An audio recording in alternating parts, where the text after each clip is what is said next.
Running it twice is eliminating these recreational players faster. And it's easy to see. Instead of running it twice, why don't you run it 20 times? If you run it 20 times, there'll be almost no variance on the results. Hi, it's Runchuks. The following is my conversation with Mason Malmuth. He is the founder of Two Plus Two Publishing Company, author of over a dozen books on poker and gambling. His contribution to poker community over the years is invaluable. And this time we talk about his new book, which is about cardrooms and what can casino staff and players do to make the playing experience better, games more sustainable, and in the long run more profitable. As a poker player, I thoroughly enjoyed the read. It's full of actionable ideas applying to live poker and even online games. While reading it, I changed my stance on running it twice in the live games, which I thought I'd never do. There's plenty more to this conversation. Check out the timestamps in the description if you want an overview. And now, please enjoy the conversation with Mason Malmuth. Yeah, Mason, pleasure to have you on for a second time. Thank you for making the time. Oh, it's good to be back. I enjoyed our first talk, and yeah, it looks like this talk will be just as good. I hope so. And looks like with your productivity, with writing several books in quick succession, we're never run out of opportunities to meet and have a conversation. Now, this time we're going to talk about your new book, which came out very recently, right? It's about cardrooms, everything bad and how to make them better. Really nice title. And maybe let's start with why write this book? How did you get this idea? How did that happen? Well, I have a friend who I talk poker with. And every now and then we start talking about how bad these card rooms are run. So I said to him, just should do a little book on this. And to my surprise, he was very, very enthusiastic. So I started putting the book together, or putting some ideas together. And then I went on our website and I started a thread where I said, well, this is something I'm going to try to do. Anybody have any input? And the input was overwhelming. And so it seems like I unexpectedly sort of hit a nerve. Now, a lot of people are really, really unhappy with a lot of the things done in the poker rooms. Mm-hmm. So that's how the book came about. And, I would put what I had up for a table of contents at a point in time, and people would comment, make all sorts of suggestions. And in the book, there's a number of quotes from some of our posters right out of that thread, as they pointed out some things that were worthwhile. So that's how the book came about. Another thing that's interesting is I worked for years as a professional statistician. Even though my degrees are in math, I always kind of work more on the statistical side. And I sort of live in a little bit of a statistical and a probabilistic world, much more so than typical people. Mm-hmm. And I just see this stuff everywhere. And it was very clear to me that, it's been this way for a long time, that one of the major problems in poker rooms is that poker is a game that's based on statistical theory and probability theory. And you need to understand that if you're going to be running poker games. And most poker room managers, they don't have that background. And so because of that they make all sorts of mistakes. And these mistakes have the effect of assuring that there won't be as many poker games as there should be in the future. Mm-hmm. And so that's basically where this book is coming from and what it's trying to accomplish in it. It's trying to lay down some guidelines and increase understanding of what poker room managers and the players need to do so that the game of poker is not only good today, but it's good a week from now or a month from now or years from now. Mm-hmm. Yeah, I like that you addressed all sides of all the parties involved, basically, in this book, because you talk about the room managers, the poker players, the dealers, the chip runners, the brushes, basically everybody involved, because obviously the whole experience of playing poker comes about from everybody doing their job. And oftentimes the regulations or the casino rules, poker room rules, are against the best long-term interests of the players. And maybe let's start with talking about the players. And what do you think are some of the... Let me just interject a thought there. What the book tries to argue is that those things which are for the best long-term interest of the players are also for the best long-term interest of the poker room itself and the games itself. That's I think is part of the key to this book, is that all these things that you just mentioned actually work together in a well-functioning poker room. And when the poker room is not well-functioning, one of the things that quickly happens is you get an adversarial relationship between players and management. And that will hurt the poker room in the long run. Yeah, absolutely. And let's start with talking about the players and the mistakes that the players make for their, well, basically hurting their own long-term future in the business. Well, you can divide the players into a couple of groups. First, you have the recreational players, and then you have the regular players. And a subset of the regular players would be the strong, winning professional players. And the typical professional player, if he could change certain rules so he won at a higher win rate today, he would want to do that. He doesn't want to win at $30 an hour. He would like to win at $50 an hour. And in higher stakes games, it's the same idea. Instead of winning at $200 an hour, he'd like to win at $300 an hour. The problem is, if he pushes that number up too high, he'll bankrupt the recreational players too quickly. And this, of course, brings us to one of the key things in the book is what I call a proper balance of luck and skill. And try to put that, it's a statistical concept, but putting it in English, it means that you as a player, you have an expectation. If you're a winning player, it would be your win rate. If you're a losing player, it would be like your loss rate. But there's also variance on there. And you can look at variance as the measurement of short-term luck in the game. And if things are balanced right, we feel that in a typical 4-hour session, a strong player should win 2 out of 3 of those, but he's going to lose one out of 3. While the moderately weak recreational player will win 1 out of 3. And that 1 out of 3 is often enough to keep him playing. If you up the win rates for the professional type players so that the recreational players, instead of winning 1 out of 3, let's say they now win 1 out of 10, they're going to quit playing. They're not going to be able to think back to those nice nights where they had their nice big wins, or at least earlier in the session when they were ahead. And, a great example of this just happened. And it was the head-up match between Doug Polk and Daniel Negreanu. Doug Polk was a GTO expert. Negreanu was obviously not. So Doug had a pretty big advantage. But an interesting thing about that match was at the halfway point, the person who was behind had the option to opt out if he didn't want to play anymore.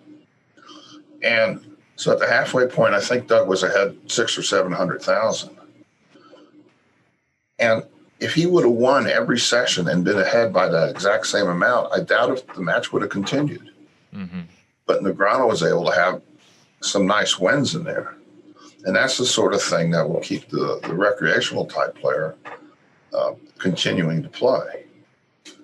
And so that's just, and anyone who's curious about this point where it comes from, that's just a very good example of it. Yeah, indeed. I mean, you're very right that if every session went against him, there's no way he continues. But then, so which are the components of the balance between luck and skill? Well, you have to look at the poker game and how it works. Uh, you there's a number of things that you can do in a particular poker game.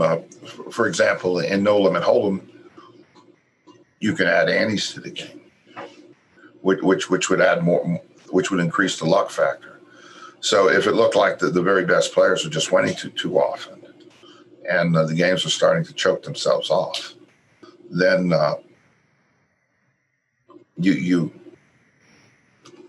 antes is one thing to consider, and that brings up an interesting point. In Las Vegas, where I live, there's a great many no limit hold'em games, but almost all of them are now fairly small stakes. They're either the 1-2 no limit hold'em with usually with a $5 button straddle they allow, or the 1-3 no limit hold'em that doesn't allow the button straddle. And which brings up the other point. Even in those games, you can have winning players, even though the games are small and the rake is very high in those games. So the winning players, they become very important, and this includes the regular players. And when I say winning player, it might be somebody who wins $1 a year, but that technically makes them a winning player. But those players are there to help start games and keep games going. Mm-hmm. And so if you get games where no one wins anymore, you run into basically the same problem in that the game will collapse in time. And a good example of that are very small stake limit hold'em games. They're disappearing. I know in the Bellagio poker room, the smallest limit hold'em game they now have is 2040. And they now have more 40-80 games than they have 20-40 games. And if you look at a well-functioning poker room, the games sort of form a pyramid with lots of small games on the bottom of the pyramid. And, the middle stake games, there are fewer of those than the small games. And then the high stake games are even less of those. But what's happening in limit hold'em now is the small games are being wiped out.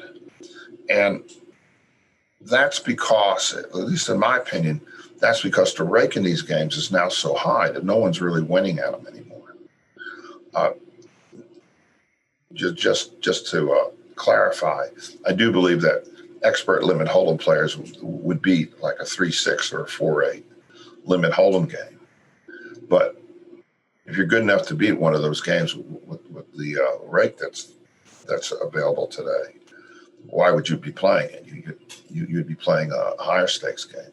So it's leaving these games with no, basically no regular players. So the games are having trouble starting and they're not continuing. So the best example I see is the Bellagio, where the smallest limit hold'em game is 2040. And I remember, you go back a number of years, you had all sorts of games smaller than that. Yeah, well, also, there's a factor that online games for the smaller stakes are just way more accessible, and it's much easier for people to play on their mobile phone, on a computer, which obviously is not the same in terms of experience for the recreational players, because a lot of them just go for the social aspect, go to meet their buddies in the casino, go hang out, all the usual stuff. That's absolutely right. Yeah. Also, on the internet, you can multi-table. Mm-hmm. And so by multi-tabling, if you have a very small win rate per game, but all the tables add up, yeah, you now have a reasonably decent win rate. Yeah. Yeah, well, that's the thing, though. As you said, you need the winning players to be around in the casino to start the games. And the winning players are just not interested in starting those really small games. And whenever they get a chance to get a recreational player to join a game, they actually prefer him to join at the higher stakes because obviously the win rate's higher, which in the long term is obviously not great, because chances are this person not coming back anytime soon. Because Well, that's absolutely correct. But in addition, by having smaller games, players do begin to graduate from the smaller games. mm-hmm. In other words, you might become a regular player with a small win rate in one of these small games, and now you move up to a higher stakes games where the players are tougher, and now all of a sudden you went kind of from a regular player to a recreational player, and that's something that's actually very good for the poker games, and it's very good for the professional type players.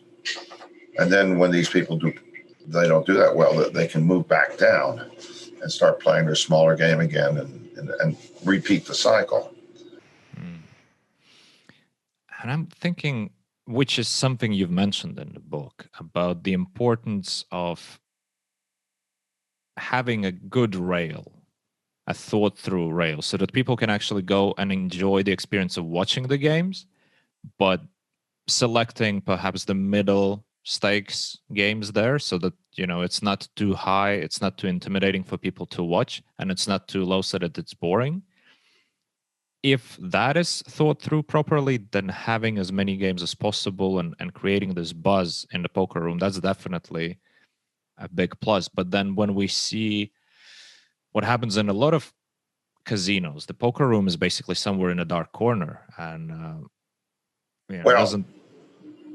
In 1989, the Mirage opened, Mirage Hotel and Casino, and they put the poker room right in the center of the casino, and it had the strongest rail I've ever seen. I mean, that rail was just packed with people watching poker games, and that's really where this idea came from. Is that I began to realize that these people on the rail watching the poker games, many of them were getting attracted into the poker room.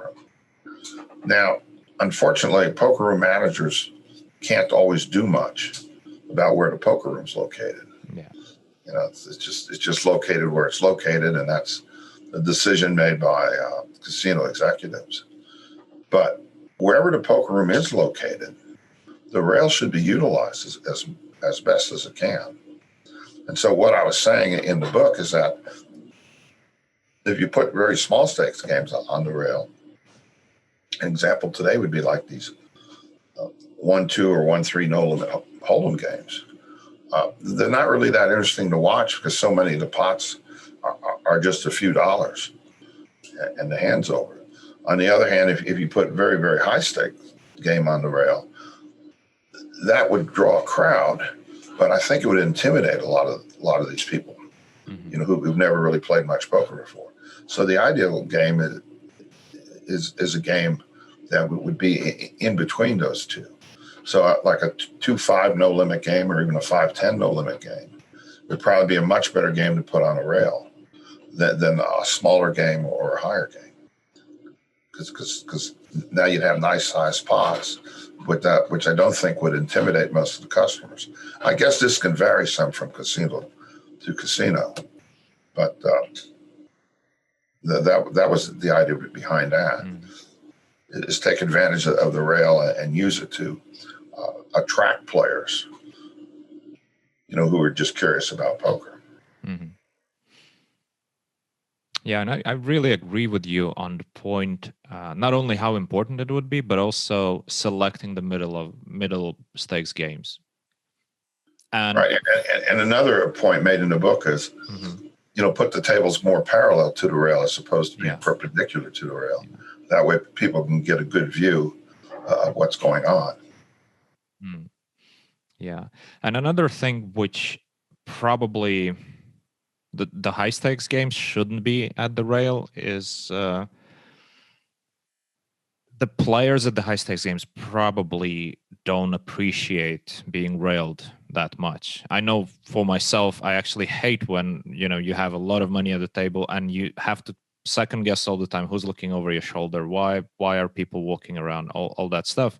Because at some point, the incentives for people to take advantage of you are just way too high. And that's a valid point. That's another reason not to put the high stakes game on the rail. Of course, as a expert poker player, you're supposed to know how to look at your cards so that you're the only one who sees them. But it doesn't mean that somebody doesn't get a glimpse here and there. Yeah. Well, even if they don't, it's just something that you always keep in the back of your mind, that you have to be careful and you have to. And also, as an expert player, you, of course, you know how to look at your cards so that nobody, even person standing behind you, can take a look at your cards. That's good. But in a regular game, you're gonna have some more recreational players who are not very good at that thing, and I wouldn't want them, people to take advantage of them in any way. That would be. That is mentioned in the book. It's in a different section, but there's a spot there where it says the the dealers. That's a function that the dealers can do. They can tell somebody who's clearly a recreational type player who's fairly new to poker. Hold your cards so that you're the only one who sees them. Yeah. And that's actually something I've never experienced in a casino. I've never heard or saw a dealer point out you should protect your cards, you should look at them in a proper way. Players do it all the time. I'm on the video here, but I've been in games where people pick their cards up, one card in each hand like this. Yeah. Yeah, absolutely. Well, that's the thing. But I've seen, especially at the high stakes games, oftentimes the players will point out to the recreational players, I'm sorry, I just picked your cards. I saw your cards. Make sure it doesn't happen again because, you're not protecting them very well. And that's a sort of thing. I actually do that as well. I will tell a recreational type player once that he's doing that. Mm-hmm. I like to win his money, but I want to win it in a more ethical way. Yeah. However, I tell them once, and then if they keep doing it, that's too bad for them. Yeah. Yeah, I don't know. I usually just keep telling them, even if they do it. But and I don't know exactly why. Like I didn't think through some ethical strategy. There is just I feel uneasy in the situation when I know that the cards are exposed. I obviously do my best not to look, but sometimes you can't help if they just basically put their cards in your face. What are you going to do? But it's just I think it's for the benefit of all the players at the table to make sure this thing doesn't happen. It creates a better atmosphere, the better enjoyment for a recreational player as well, because he at least feels that he's not there being taken advantage of. You just hit the nail on the head. When you do that for a recreational player, he'll feel more at home and more comfortable in the game. And it's another thing that will encourage him to keep playing. Ironically, by doing that and being very nice about it and highly ethical, you probably just cost the recreational player even more money. Yeah. That's insanity, because you encourage him to play longer. Yeah. And that point is ironically one of the points of the book, is that the longer you can keep these recreational players playing, and this proper balance of luck and skill is there, poker will thrive and poker games will thrive. And that means the poker room will thrive. Yeah, and now I'm thinking about some points you made in the book about making, so basically you're advocating of reducing the win rate of the professional players for the good of keeping the game alive for longer, but you also mentioned a lot of points which would speed up the game. So let me stop right there. The book does not advocate reducing the win rate of professional players. It's slightly different. The book says you have to make sure the win rate of professional players does not get too high. Right. Well, that's a little different from reducing. Okay. Yeah, absolutely. I'm glad you clarified, because obviously what I said is inaccurate. But although it's accurate in the current environment where the win rates in many games is too high, so the goal is to slow it down a bit. That's absolutely correct. Yeah, but obviously that's not the premise of your book of let's reduce the win rates. That's inaccurate. But you also advocate speeding up the games in many ways by eliminating some things that slow down from the casino procedures with the dealers, with the chip runners, with all those things. So eventually, if all those things in combination are applied, it's for the good of everybody, because even though your win rate per hand might go lower if the balance of luck and skill is slightly better, but at the same time you're playing more hands per hour, and it's more enjoyable to play more hands per hour, because nobody likes to sit there and watch the dealer change the deck 3 times in an hour, or count his chips every 20 minutes. That's absolutely correct.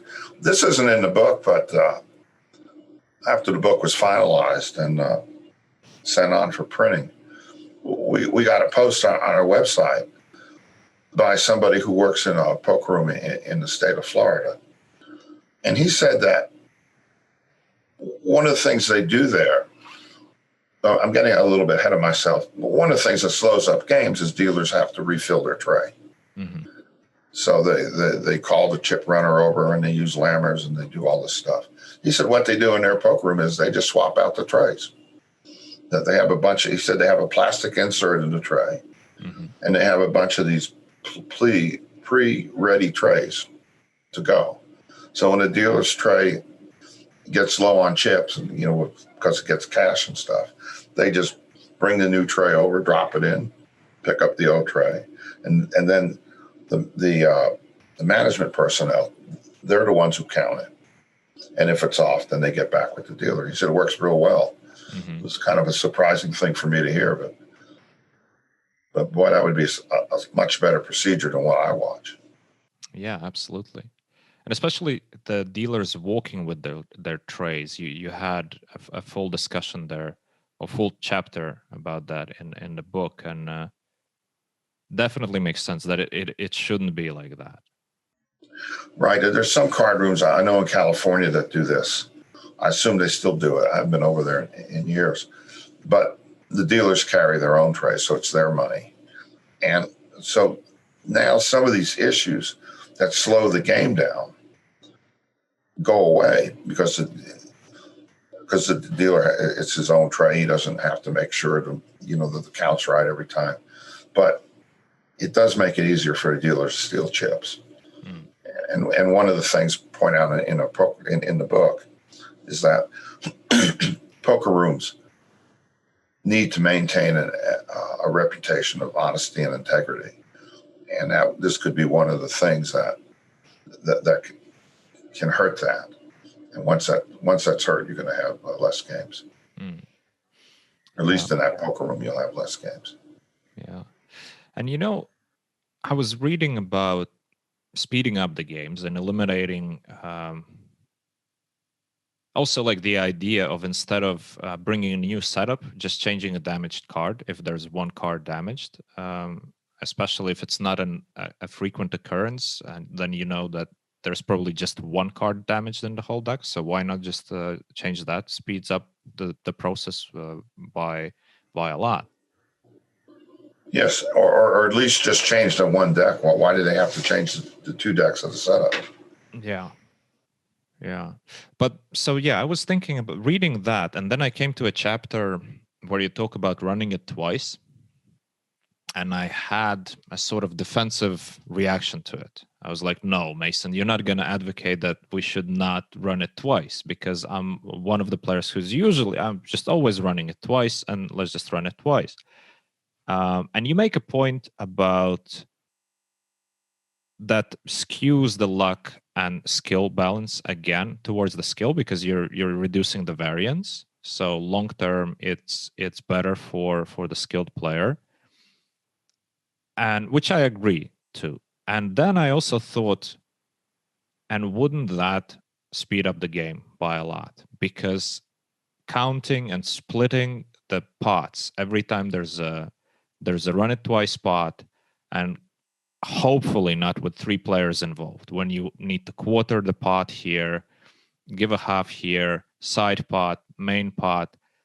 Sometimes those things take like 7 to 10 minutes to resolve one hand. And that is just an incredible waste of time. And it could be just completely eliminated by we run it once, and it would be so much better. I didn't even think about, when that chapter was written, didn't even think about the time aspect. I was just looking at the effect on the proper balance of luck and skill. Yeah.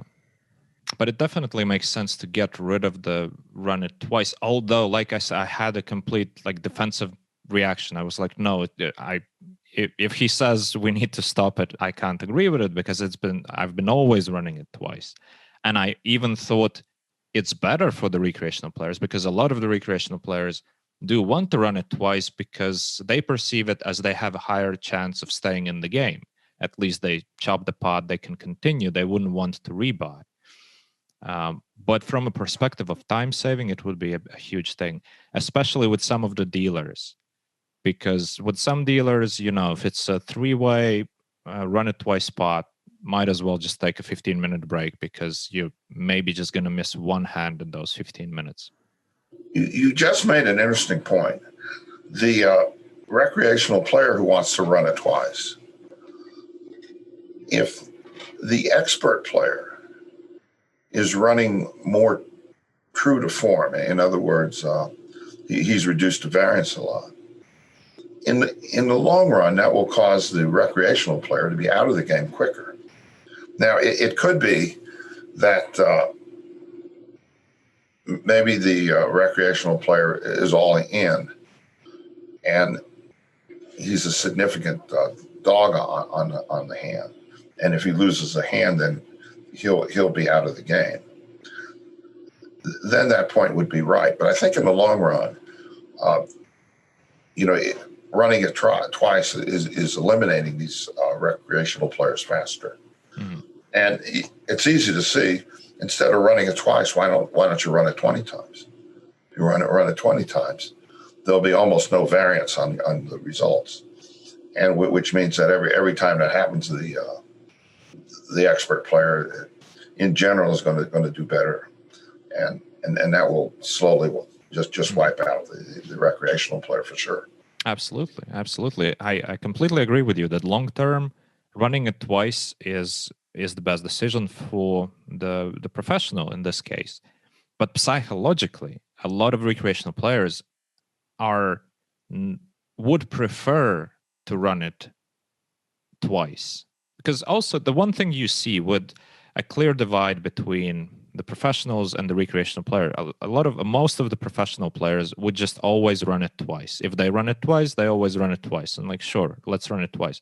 Whereas the recreational player is more prone to changing their mind, because say they're close to the end of their session, they're more likely to run it once, because now they don't care to get eliminated, because they're heading home in 15 minutes anyway.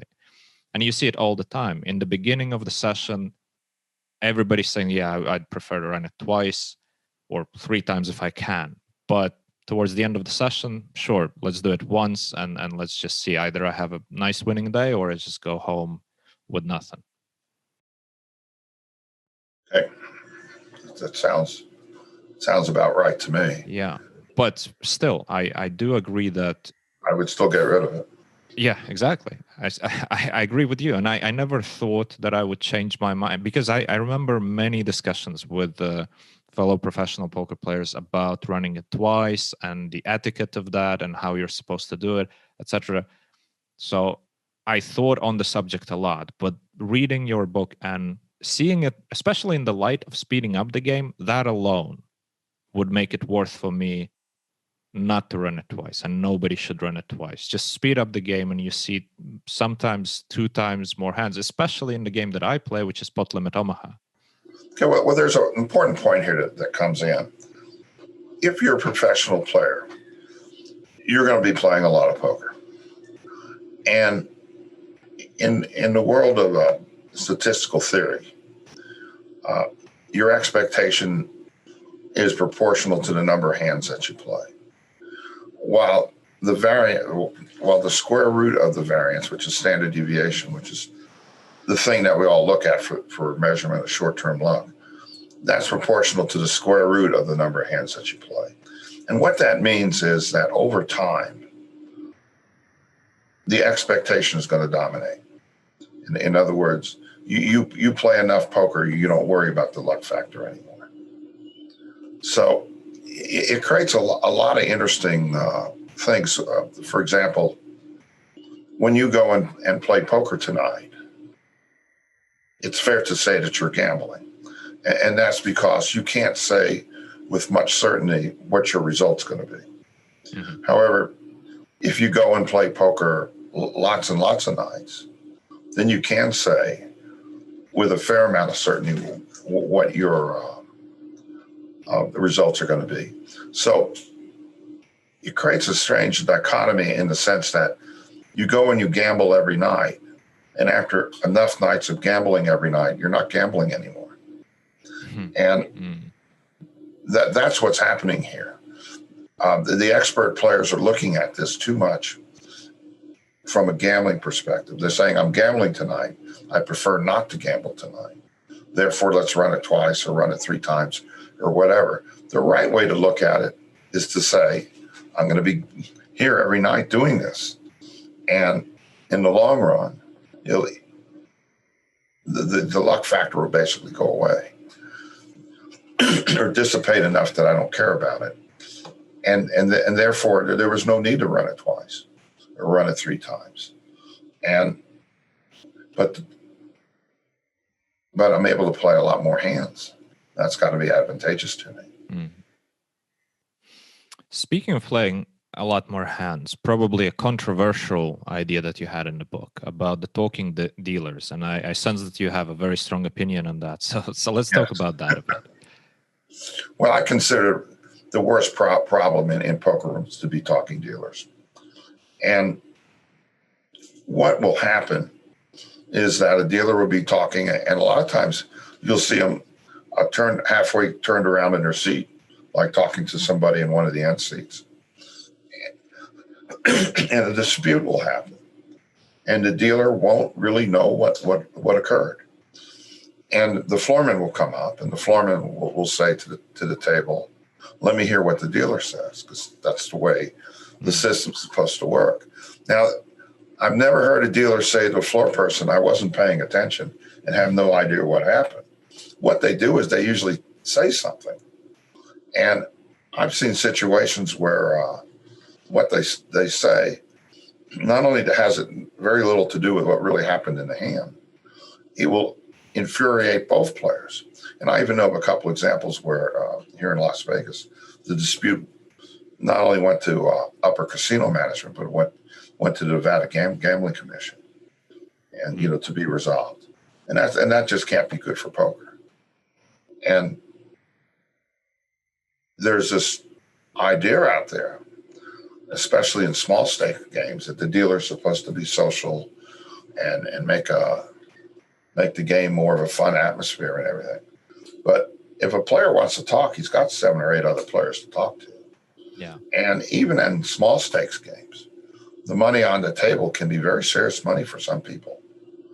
And and with today's high rakes, I think all these players have the right to have the dealers doing their job well, and not paying attention and talking is not part of them. And every now and then causing a huge problem is certainly not part of it. Yeah, but I feel like there's a misalignment of incentives there a bit, especially in the United States, because obviously United States, out of all the countries in the world that I'm aware of anyway, has the strongest tipping culture. Because unfortunately, the flat wage is just nothing. So you're basically working for the tip as a dealer. And for a lot of dealers, the go-to strategy is to attract attention to themselves by engaging with the players, hoping, rightfully so, because obviously your favorite dealer, you're going to be tipping him or her more often just because there's some social aspect to it. And you remember about them a bit more, and feels like a lot of dealers feel if they are not noticed at all, because let's face it, if the dealer really does his or her job really good, you don't really notice that the dealer is there. Well, what you're saying may be true with some people. It's certainly not true with me. I'm much more likely to tip a dealer who's doing their job in a highly efficient manner. And in addition, dealers who do their jobs in a highly efficient manner deal more hands. more hands they deal, the more opportunity that they have to get a tip. Absolutely, I agree with you. And there are plenty of examples of really good dealers doing their job really good and being rewarded by it. But a lot of dealers have the misconception that they have to be somewhat on the mind of the players by engaging with them all the time just to get the tip. You may be absolutely correct, but you could also be completely wrong. I mean, some dealers just talk too much, and then they use that as the excuse as to why they talk too much. Right. Well, I'm trying to be engaged with the players, and I know it'll get me more tips in the long run. Yeah. In my opinion, it doesn't. It gets them less tips. Yeah. At least in the games I play, and that's the case. Yeah. Every time I think in the casinos where the tipping culture is such that you basically don't need to tip or you're not supposed to tip the dealers, almost to that extent, you have the best dealers.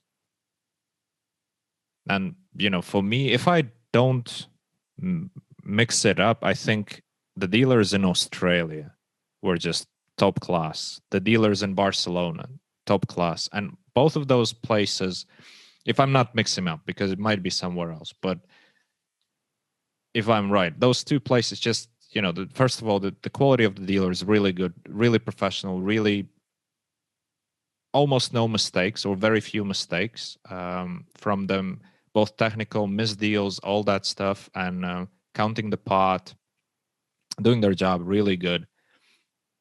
And they're all really highly trained because they're getting paid really good, and it's really hard to get a license and keep a license as a dealer.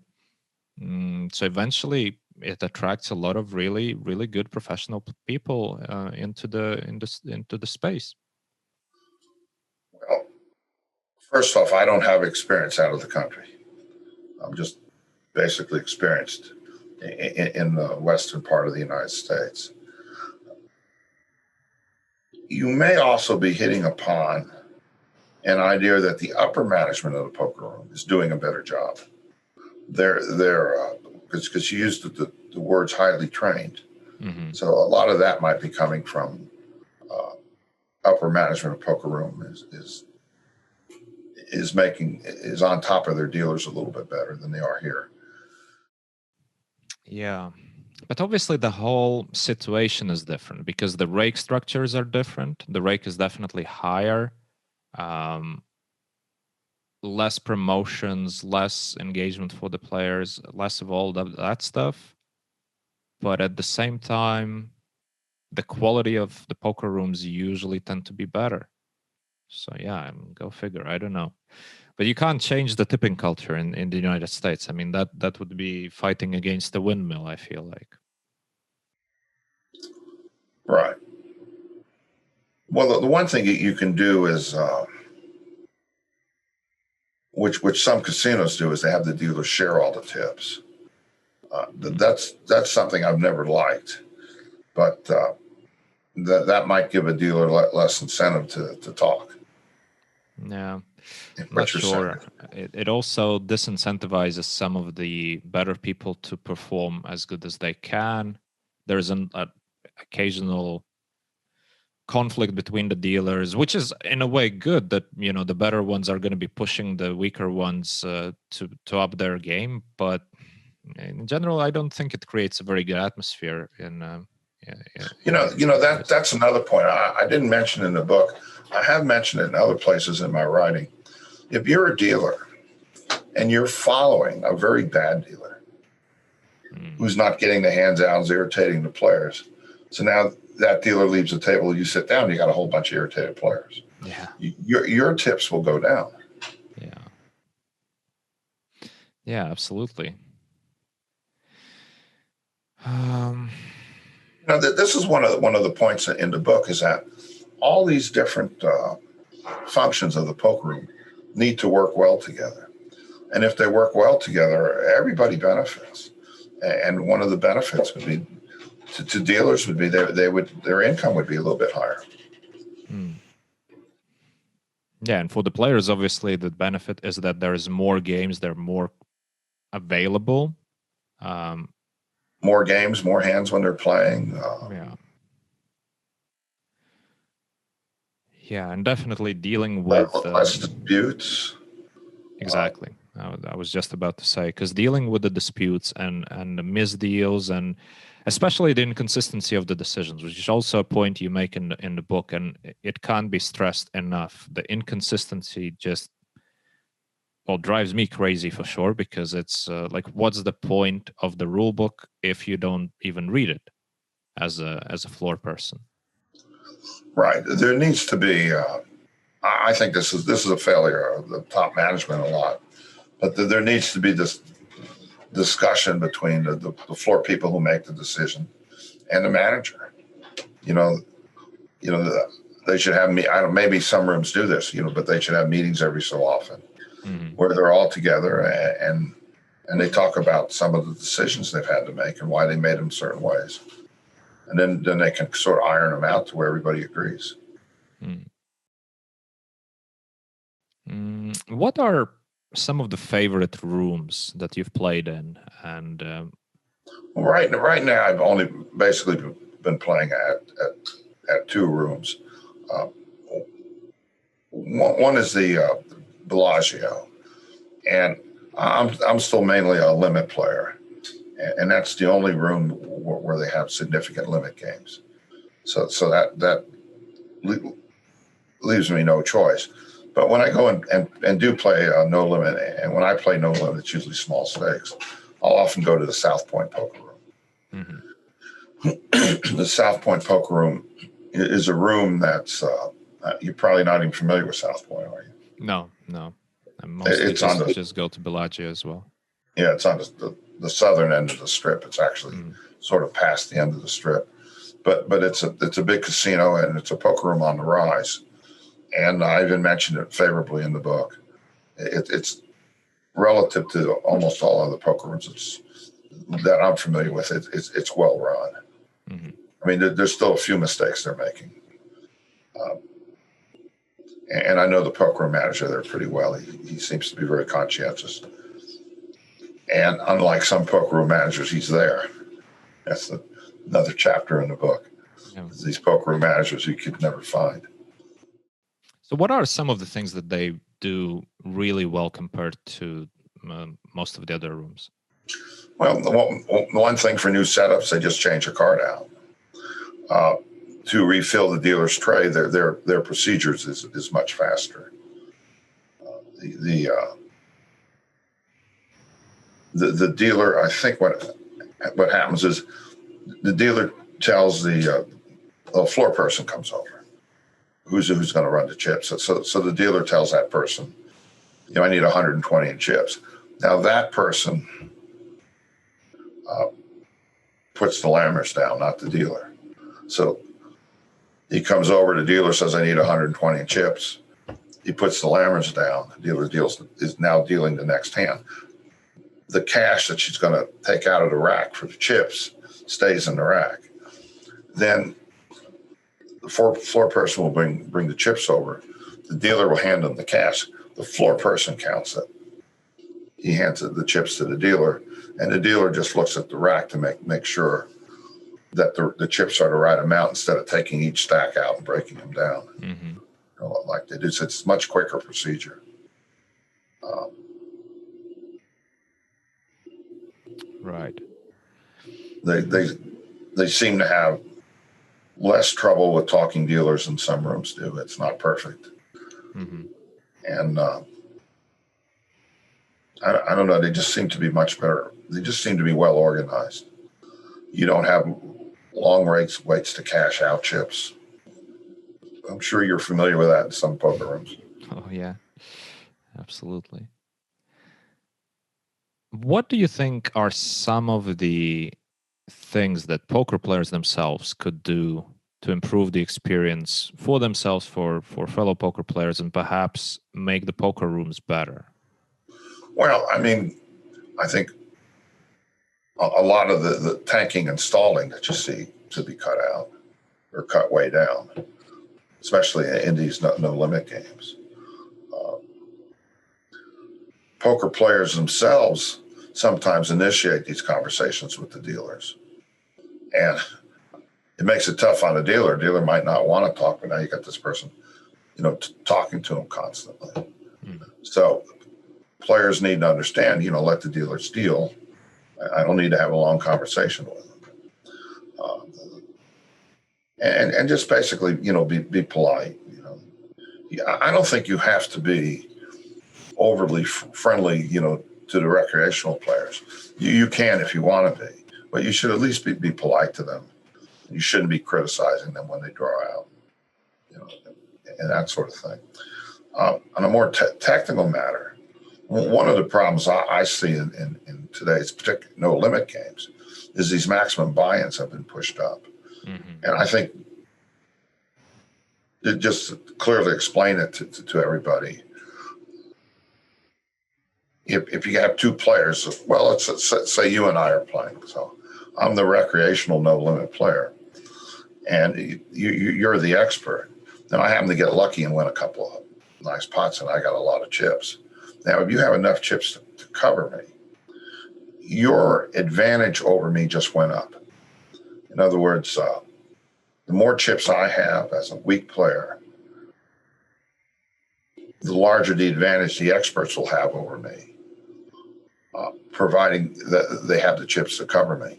So that's upsetting the balance of luck and skill. A good example is which I have in the book, is the Bellagio has a 2-5 no limit game with a $500 maximum buy-in, and that's the smallest maximum buy-in in town. Now, South Point, this is one of the things I think they made an error on. They have a 3-5 no limit game with a $1,500 buy-in.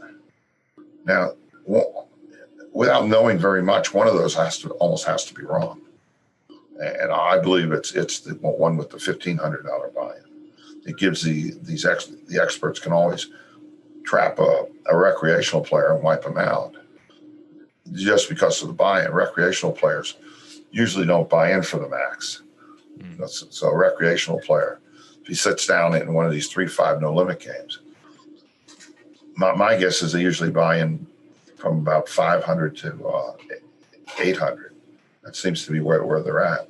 So now they can double up, and the pro who's just sat down can still trap them for all their chips in one hand. And if the buy-ins were smaller, they wouldn't be able to do that. And I think that hurts the games in the long run. So this is something I think the pros need to understand, is that you push these buy-ins up too much. Yes, you may win more money tonight or have a higher expectation tonight. But in the long run, you're going to be wiping out these recreational players too fast, and they won't come back. And in the long run, it's got to be hurting you. Why is it that at the highest stakes, there's usually no cap to the buy-in? There's always the minimum buy-in, but there's basically no cap. You can sit down with $1 million if you want. Well, the minimum buy-in, first, the minimum buy-in is obvious, and that is there's certain advantages to short stack strategies.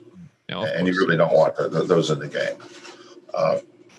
As to why the buy-in becomes uncapped, I really don't have the answer for that, except that these games are more populated by a much higher percentage of very good players. So the problems that the higher buy-in creates versus the recreational players won't be there as much. I mean, for example, let's say you're in a game like, I've seen this, like a 10-20 line, no limit hold'em game where a guy sits down, and buys in for $1 million. I've actually seen that a couple of times. You can almost be certain that $1 million is only going to go in the pot unless only if the player has the nuts. Otherwise, it's not going in. So maybe that's a partial answer as to why that is, or the poker rooms just gave up and said, these games will go to unlimited buy-in. But at the same time, as you know, what's going to happen is, let's say, a recreational player at some point manages to build a stack, and all of a sudden he's sitting there with, let's say, 600 big blinds, which is a healthy stack, and he should be comfortable in most settings. But at the high stakes game, it's pretty much guaranteed that all of the experts are gonna cover him, so gonna top up to probably cover him, and all the newcomers are gonna sit down with 1,000 big blinds or so that they always have the option of stacking him. Well, there's a story in the book which actually happened. This happened a number of years ago. But in de Blasio, they have a 5-10 no limit game with a $1,500 buy-in, which is, I think, the smallest buy-in in town. Or I don't think. I mean, I know that's the smallest buy-in in town for 5-10 blind game.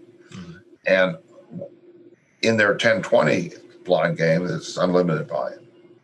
And then one day, for some reason, they decided to lift the buy-in from the 5-10 game and make it unlimited. And what happened was all the 10-20 players quit playing and went to the 5-10 game. Mm-hmm. And that only lasted maybe half a day or so. Yeah. Before they realized that they had made a mistake. But what you're saying is absolutely right. I mean, in my opinion, I guess even in these high stake games, there probably should be a cap on the buy-ins. I don't know if it's precisely the reason that you're saying.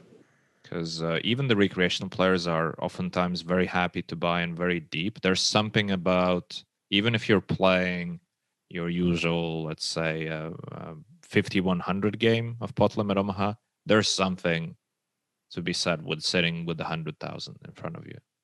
Just feels good to a lot of recreational players, right? Is it good for them long term? Is it good for the game long term? Probably not. You think it is good? No, probably not. Because we come back to the same thing of, eventually they just go broke quicker than they should. I know years ago there was when this goes back to the early 90s when limit was the predominant game. There's a player I knew who, instead of playing 20-40 limit, he would constantly try to go to a 40-80 limit and have somebody take half his action. And because of the status of it. And of course, the 40-80 limit games are usually tougher. So he was a professional player, and he would put himself in a spot where his expectation was to make less money, with basically the same amount of risk. And but he now had the status of playing, in the higher game. Yeah. And I think that's what you're looking at. People feel good about that. Yeah, absolutely. And that behavior I see a lot. It happens a lot. It's hard to explain, really, because on paper, a lot of these people are rational in trying to select the best game they can for the best win rate. But if you look at what's practically happening, it's rarely the case, especially for people who are used to, let's say somebody identifies as, I play 5K in the Bellagio. That's my game. You rarely see them playing 10-20 in Aria just because I don't belong here. I'm a 5K player from Bellagio. And that's, just such a common occurrence. Right. That's people get their home poker room, and that's where they go and play. And also, their stake, and they get so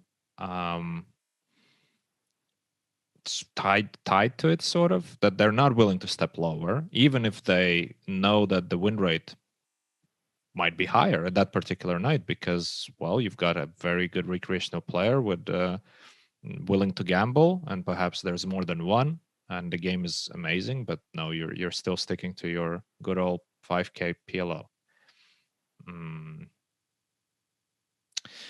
And another thing, because you've mentioned Bellagio lifting the cap on the maximum buy-in in the 5-10 game, and that killed the 10-20 game. Another thing that I see oftentimes has the same effect if the lower stake game has straddle allowed. very often it would just kill the higher stake game, because what's the point of playing 10-20 if the table just wants to straddle every hand in 5-10? Well, there's a chapter on straddles in the book. Yeah. And I think you hit upon an error that a number of people are making. I've seen this argument where you put, like in a 5-10 game, you put a $10 straddle every hand. Mm-hmm. And what it does, it reduces, you're now basically able to play 10-20 at a reduced rake. Mm-hmm. Is the idea. Yeah. And I think that's wrong, because you still have that extra little blind in there. So instead of having blinds of just 5 and 10, you now have blinds of 5, 10, and 20. Mm-hmm. While in a 10-20 game, you would only have blinds of 10 and 20. So you put that extra $5, you now have a 10-20 game with an extra $5 blind. Well, what does that $5 blind do to an expert player? I think it reduces his win rate, because the recreational player is now not punished as much, because when he does win pots, there's a little bit more money in there. Mm-hmm. So I think that's a mistake that this isn't in the book, but I think that's a mistake that some of these good no limit hold'em players make, who try to create a game where everybody straddles every hand. They think they're actually saving money from the rake, but I think they're giving up more than what they're saving to the recreational players, because they've reduced their win rate. Well, there's several other aspects to it, though, because if we assume that the general player pool at the 5-10 is significantly weaker than at the 10-20, so being a 10-20 player in the 5-10 pool with a straddle, your initial advantage is even higher. So your win rate is even higher. And sure, you reduce it by a bit with the third blind. That's true. But on the offset, you're just playing a weaker game, and you're going to be doing better, which obviously doesn't apply to somebody who's already playing at the top of their level and already is not one of the top players at the table. Clearly, the straddle doesn't really work in their favor that much, unless they're exploiting the other aspect of, let's assume they're a short stack expert, and introducing the third straddle allows them to be in that sweet spot, comfortable situation where they really know what they're doing pre-flop, whereas most of the other players, especially the recreationals, are making glaring mistakes. I'm not a short stack expert. That's number one. So there's a couple of things here.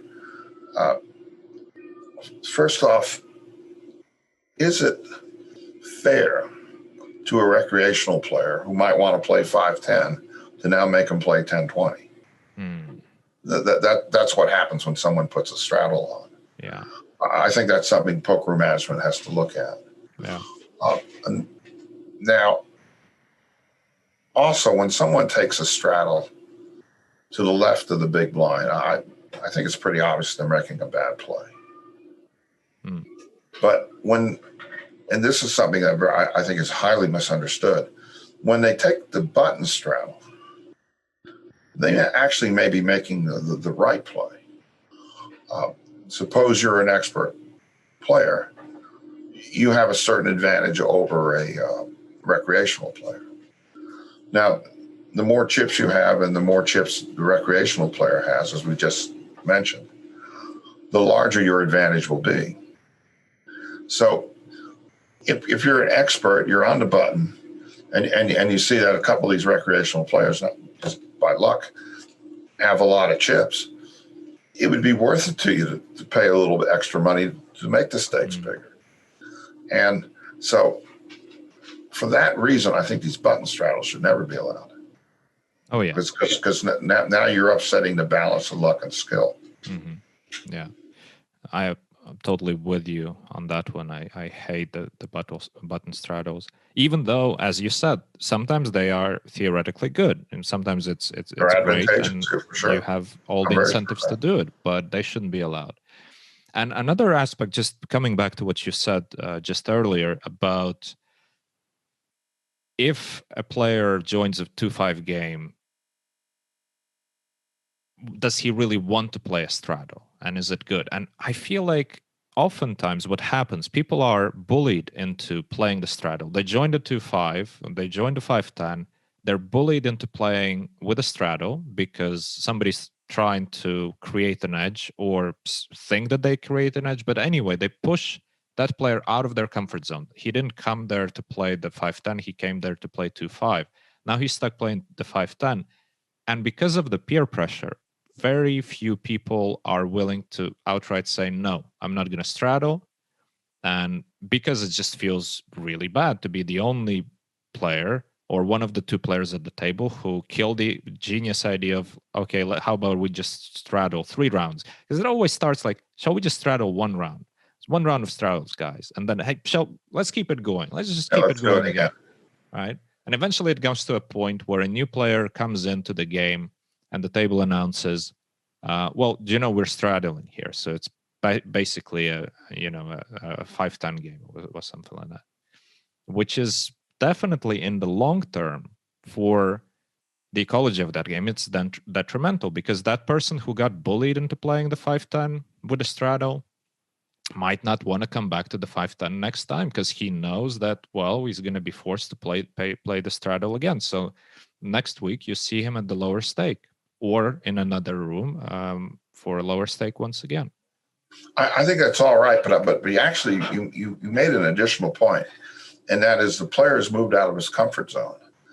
And what happens when players get moved out of their comfort zone, especially if they're a loose recreational player? They will often tend to play tighter. Yeah. That's not good for the game either. No. You want the recreational players to be recreational players. And you want them to come back. I mean, obviously, if you're not feeling comfortable in the game and if your stress levels are really high, and it is a stressful thing for a lot of people who play poker on a, not a regular basis. And it can be the most fun experience and a fun night, but it can be a miserable experience. The more of the miserable experience type days they have, the less likely they're gonna come back. That's absolutely correct. And so the chapter I have on straddles basically says poker rooms really shouldn't have straddles, but it also says that a lot of poker rooms are now, there's so much straddling done in some poker rooms that it'd be really difficult for a poker room to just say no more straddles ever. Yeah. Maybe they can knock them out of their smaller games or at least stop the button straddle. But, they should look at ways to scale it back. Definitely, they should do it with the smaller games. It's going to be hard to do it at the higher stakes games because there's a lot of ego involved as well. And there's something macho about let's do a straddle, then a restraddle, and a restraddle. Because, it's not uncommon in Bellagio to sit at let's say a 51 game and you're playing half the night, you're actually playing a 51 to 400. Right. And that's the game. Why are we playing 4 blinds? Why don't we just bump it up to the new stake? Okay, on paper, we're going to be paying higher rake. But does it really matter at those stakes? It doesn't. No. And no, what you're saying is absolutely right. I used to be pretty good friends with an ultra high stakes player I used to play a lot of tennis with. And he used to tell me that, in our games, we the players make the rules. The house doesn't make the rules. Mm. So, when there's a dispute at the table, we the players work it out. The house doesn't. Yeah. And but That's true. Those games are really a separate animal from the large majority of games, which are small stake games. Yeah. And that's why I'm saying that the casinos should definitely look into setting those rules for the lower stake game, because they're not going to succeed in the higher stake game very often because, well, the players just do come up with their own rules, and they want to play the game they want to play, and the whole table agrees. Sure. What are you going to do? This is actually hitting upon another point. There's another chapter in the book, and one of the things that it points out is that in some of these poker rooms where they do have these high stake games, management and floor people, their attention is too much focused on the high stake games. Mm-hmm. And they forget that the large majority of games that are in the poker room, and these people are paying almost the same rate, are these smaller stake games. Now, it may be true that some of these players in these very high stake games are also good casino customers. But from a poker room perspective, they do tend to neglect the smaller stake games and ignore them while they don't the higher stake games. You know, one very common example is I've seen poker rooms with higher stake games that whenever they bring in a new setup of cards, they make sure they're brand new cards. Mm-hmm. While all the older beat up cards go to the lower stake games. And why should that be? I mean, the lower stake games are paying just as much. You know what? It's funny because I never realized that's happening. I always just saw the new deck and I thought, well, everybody's getting a new deck. It makes sense, right? Where the old decks are going, of course. Yeah, they go to the 1-2 games. All right. 1-3 games.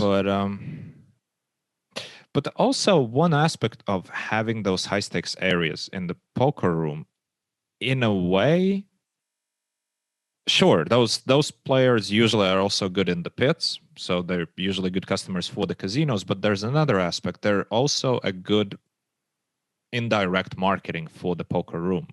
In some cases, a lot of poker players just want to hang out and be in the same casino, especially the tourists. You know, the ones that first time in Vegas, and well, where are you going to go? Well, I'm going to go, let's say, to Bellagio because I know that's where the Bobby's room is, or whatever they recalled it now for something else, unfortunately. But I was going to go there, and that's where all the big names hang out. I might get a glimpse of them. I might get a picture. I might get a little conversation. I might say hi, and that's worth something to the players. So the casinos benefit from it indirectly, whether they do it on purpose or not. But they're perhaps pampering those higher stakes games for that reason as well.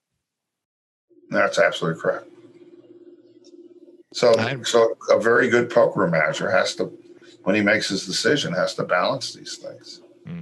There has to be, some flexibility.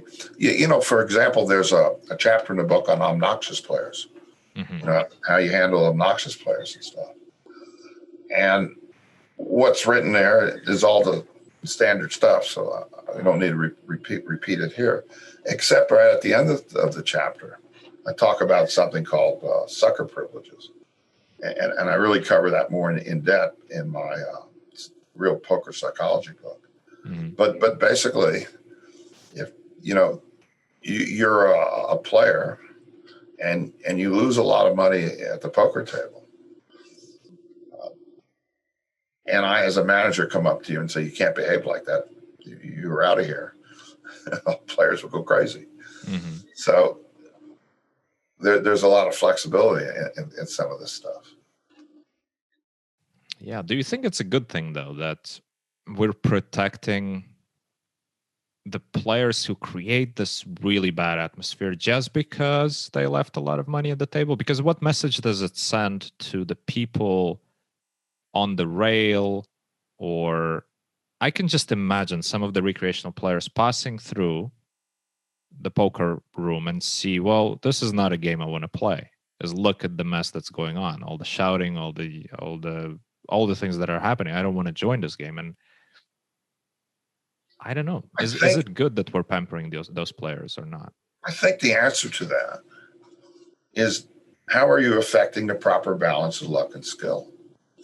If you have a game, especially in the higher stakes, well, let me back out of this, and I'll come right back to it. Well, a very common question I hear all the time is, what percentage of players win at poker?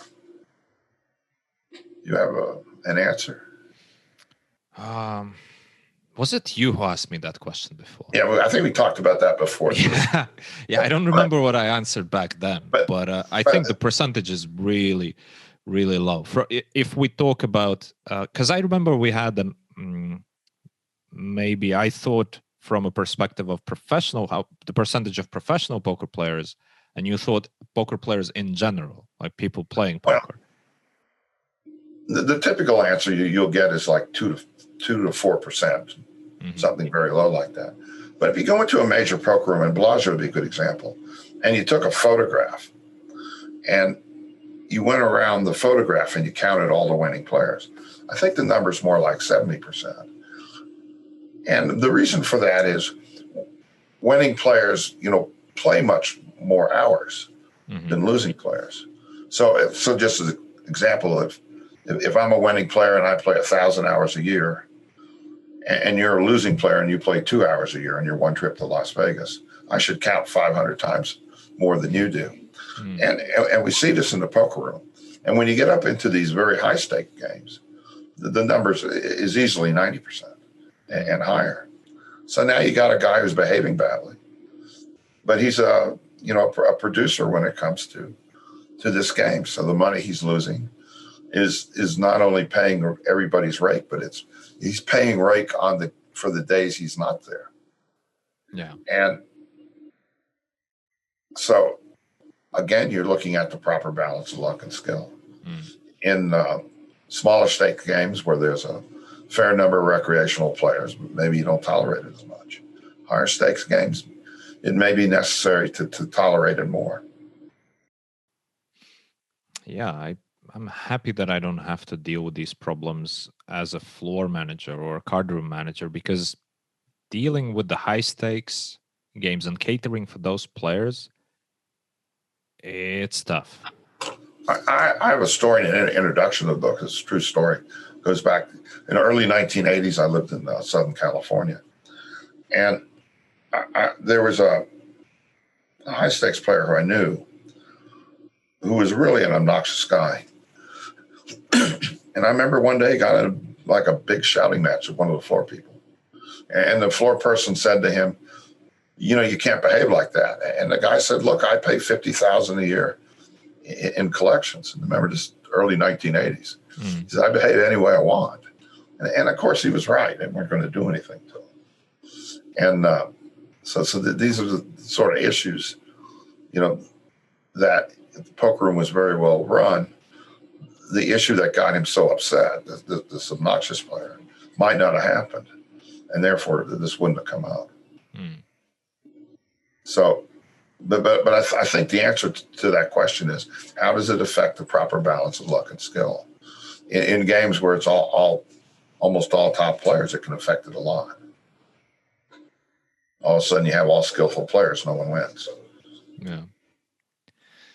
And what's your opinion on those private lists, or I don't know how to properly describe, but you know what I mean, where basically the game is started with the list that's preset, and you have the players who are going to be on the table. That's when the game starts, and which basically means it's a private game. It's a private game in a public casino. And in Nevada, there are not supposed to be any private games. I don't think that's legal. That doesn't mean it doesn't happen. Yeah. But you basically only see it at the very, very high limits. And, I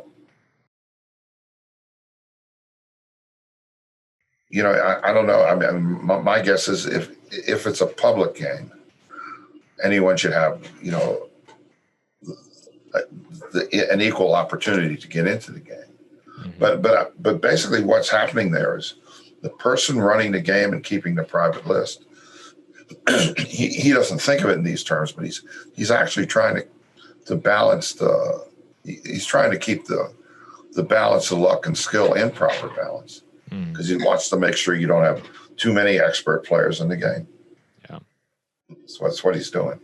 Well, that's one of the things he's doing, and also obviously what he's doing, and the justification for what he's doing is, well, I managed to gather the game. I managed to get everybody together. I managed to find the recreational player. So I deserve to decide who's going to play and who's not going to play. And obviously then you have people selling and buying pieces to get into the game and all that usual stuff. So for whoever creates the game, there are a lot of incentives to do that.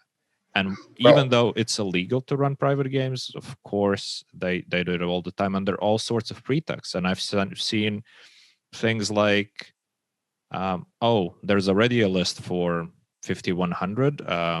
Well, never mind. We're going to play, something tiny bit different. We add an ante or something like that. It's a different game. We can start it.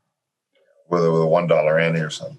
Yeah. Then after you play a few hands, players decide not to ante anymore. Yeah. In the book, towards the end of the book, there's a chapter on props and a chapter on hosts.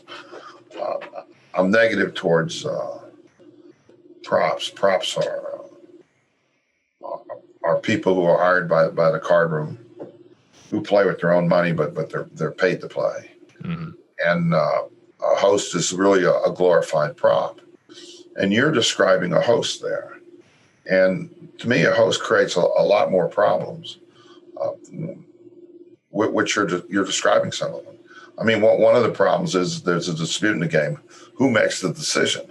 Is it the host or the floor?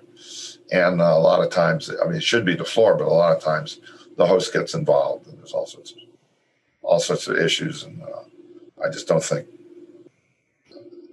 there's an example of when the Bellagio first opened, there was a high stakes host who was a very well liked person. I don't want to mention his name.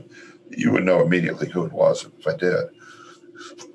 And he wanted to change the ante structure. He wanted in the stud games which he played, and at that time there were a lot of these high stakes stud games.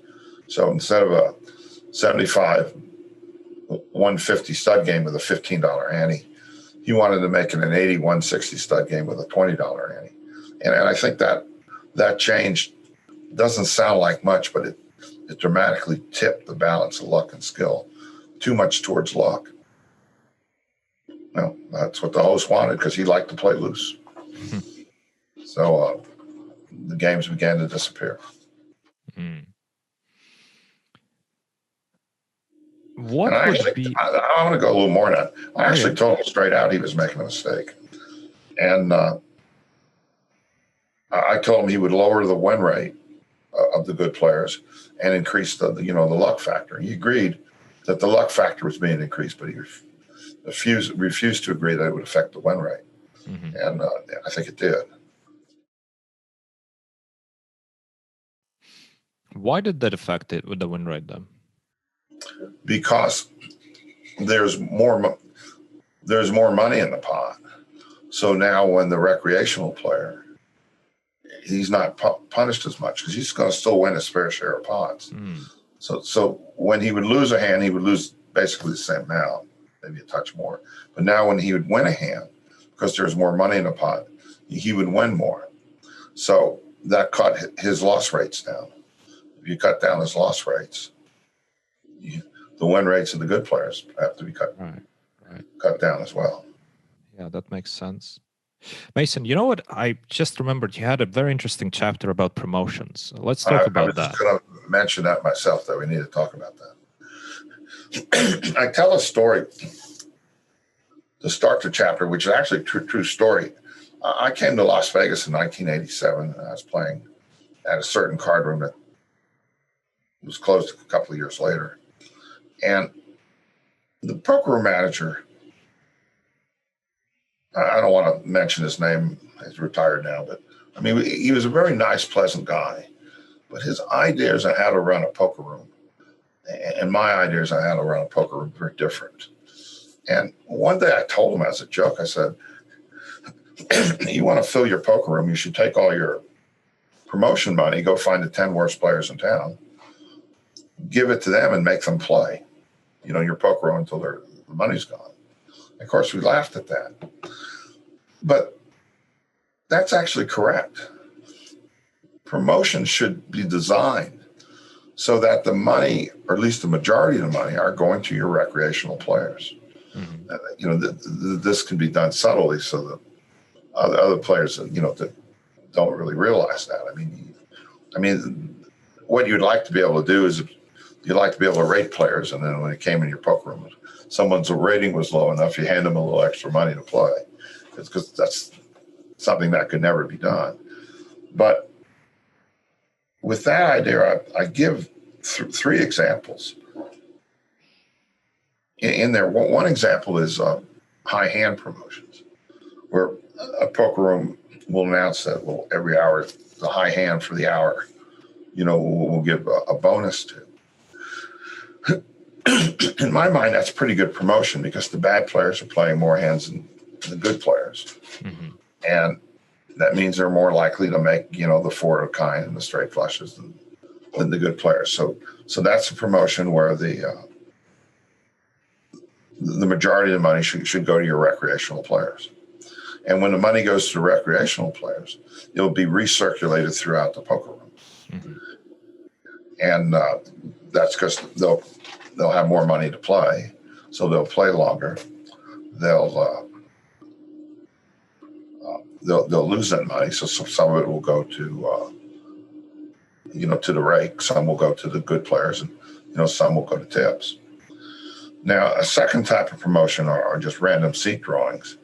In fact, I mentioned in the book that at the South Point, I won a random seat drawing recently. I think I got 2,700. Hmm. And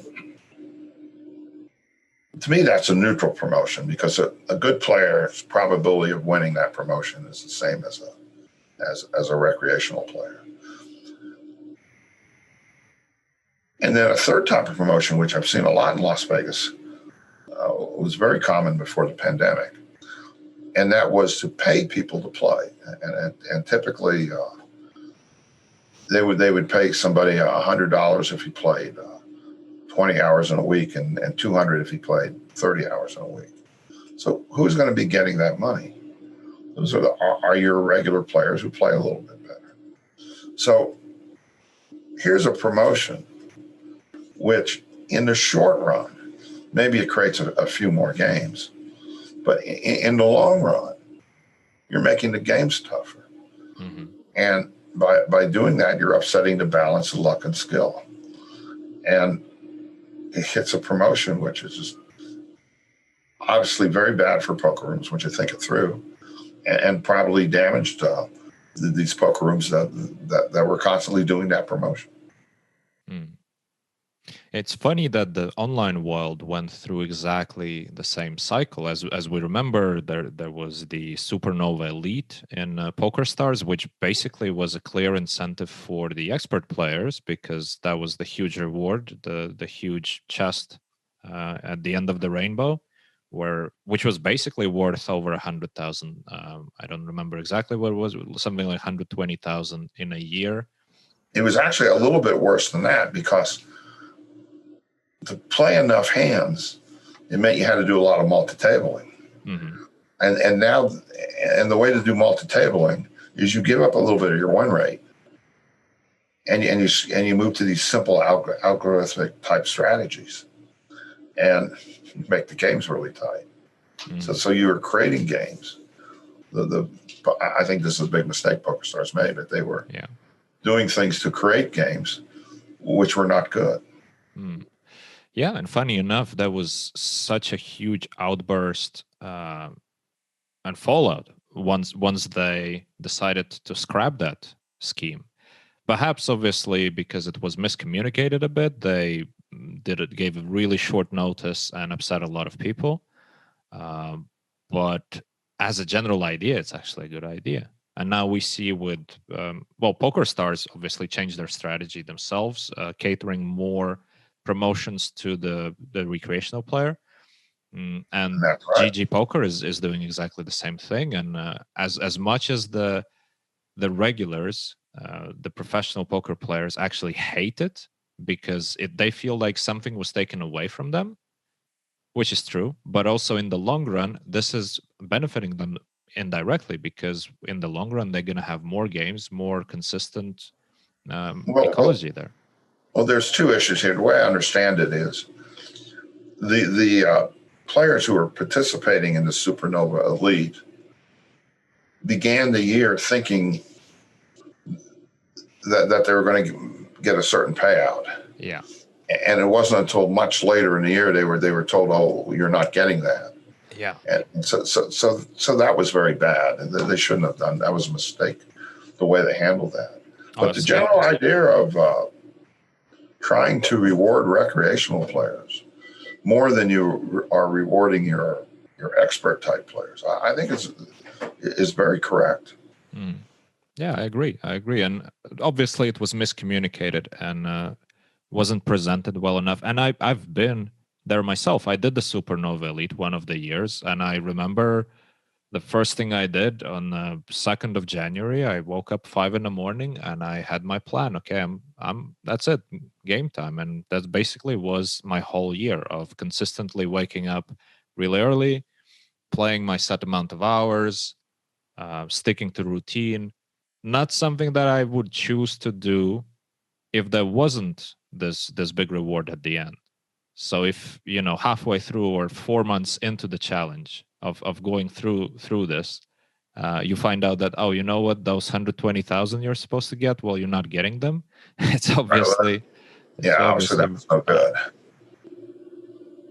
But on the other hand, they're paying very good players to make the games bad. It just exactly. It didn't make sense. Wasn't thought out right. It didn't make sense. And but once again, it's hard for people to accept that they need to give something up that they feel they're entitled to. They need to give it up for the greater good, for the long term, because it's pretty hard to think about long term when you're so focused on increasing your hourly every game you play. Anyway, the chapter on promotions, I feel, is one of the more important chapters in the book, because so many of these poker rooms do promotions and they don't think them through very well. I talked to a poker room manager recently. He had a little promotion in his poker room where in the weekly, their daily tournaments, they were adding money to the prize pool.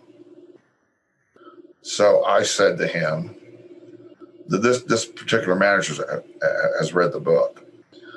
I said to him, well, who's going to get the majority of that money that you add to the prize pool? Well, the answer is, the better tournament players. Mm-hmm. I said, well, how about this? I said, instead of adding the money directly to the prize pool, you leave the prize pool what it is, but then you say the first 10 people who get knocked out of the tournament get their entry fees back. Mm. Well, expert players would then figure out, how to adjust to play for that too. So that may not be that good of an idea, but what would happen at first, particularly before the adjustment was made, was you'd have wild play instead of at the beginning of the tournament. Mm. And today, a lot of these tournaments, a lot of these players, these small tournaments, they just try to play real tight and survive. So now they have an incentive not to survive. And then you could do things like this. You can say, here's a voucher to get your entry fee back. And the way you get the voucher is you got to go play an hour in a cash game. Mm. And so now you start getting tournament players who don't want to play cash games to be playing cash games. And then you could really target it. You could say something like, you can only, if you want to build your limit hold'em games up, you can say, you must play in a limit hold'em game for an hour to get your entry fee back. So these are things that poker rooms could do if they would just stop and think about where the money's going to. Mm-hmm. If the money's going to the recreational players, the very good players are going to get it anyway, or at least they'll get a good portion of it. Less the rake and the tips. The money's just going to the very good players. It's gone. It's out of the poker economy. Yeah, there's one thing that I'm thinking about regarding what you just mentioned, and I like the idea, but it needs to be thought through a bit. For the idea of incentivizing people with the vouchers to play a cash game, for example, I think one promotion that is detrimental is where the poker rooms encourage the recreational players to play out of their comfort zone and do something stupid, because in the long run it's again going to be hurting them. Because let's imagine a tournament player is suckered into playing the cash game, because nobody's going to just stay there for an hour. Even if they're cashing the voucher, they're not just going to stick around for an hour. They're likely to keep on playing. And let's say you bust after 30 minutes, you still need to rebuy, play another 30 minutes. It might reduce the overall experience for them and might also hurt them financially. So it's one of those where we have to be careful not to incentivize people to do something that they're bad at. No, I agree with you. I mean, you could do something like, you could say you play for an hour, or if you bust out before the hour. Right. You have to buy. I mean, there's all sorts of ways to twink it. And, and make adjustments. And again, any promotion, you really have to think through. A little minor thing. Some poker rooms will give, as a promotion, a cash reward if you make a royal flush. Mm-hmm. Well, almost all players are going to play 2 suited cards, 10 or higher.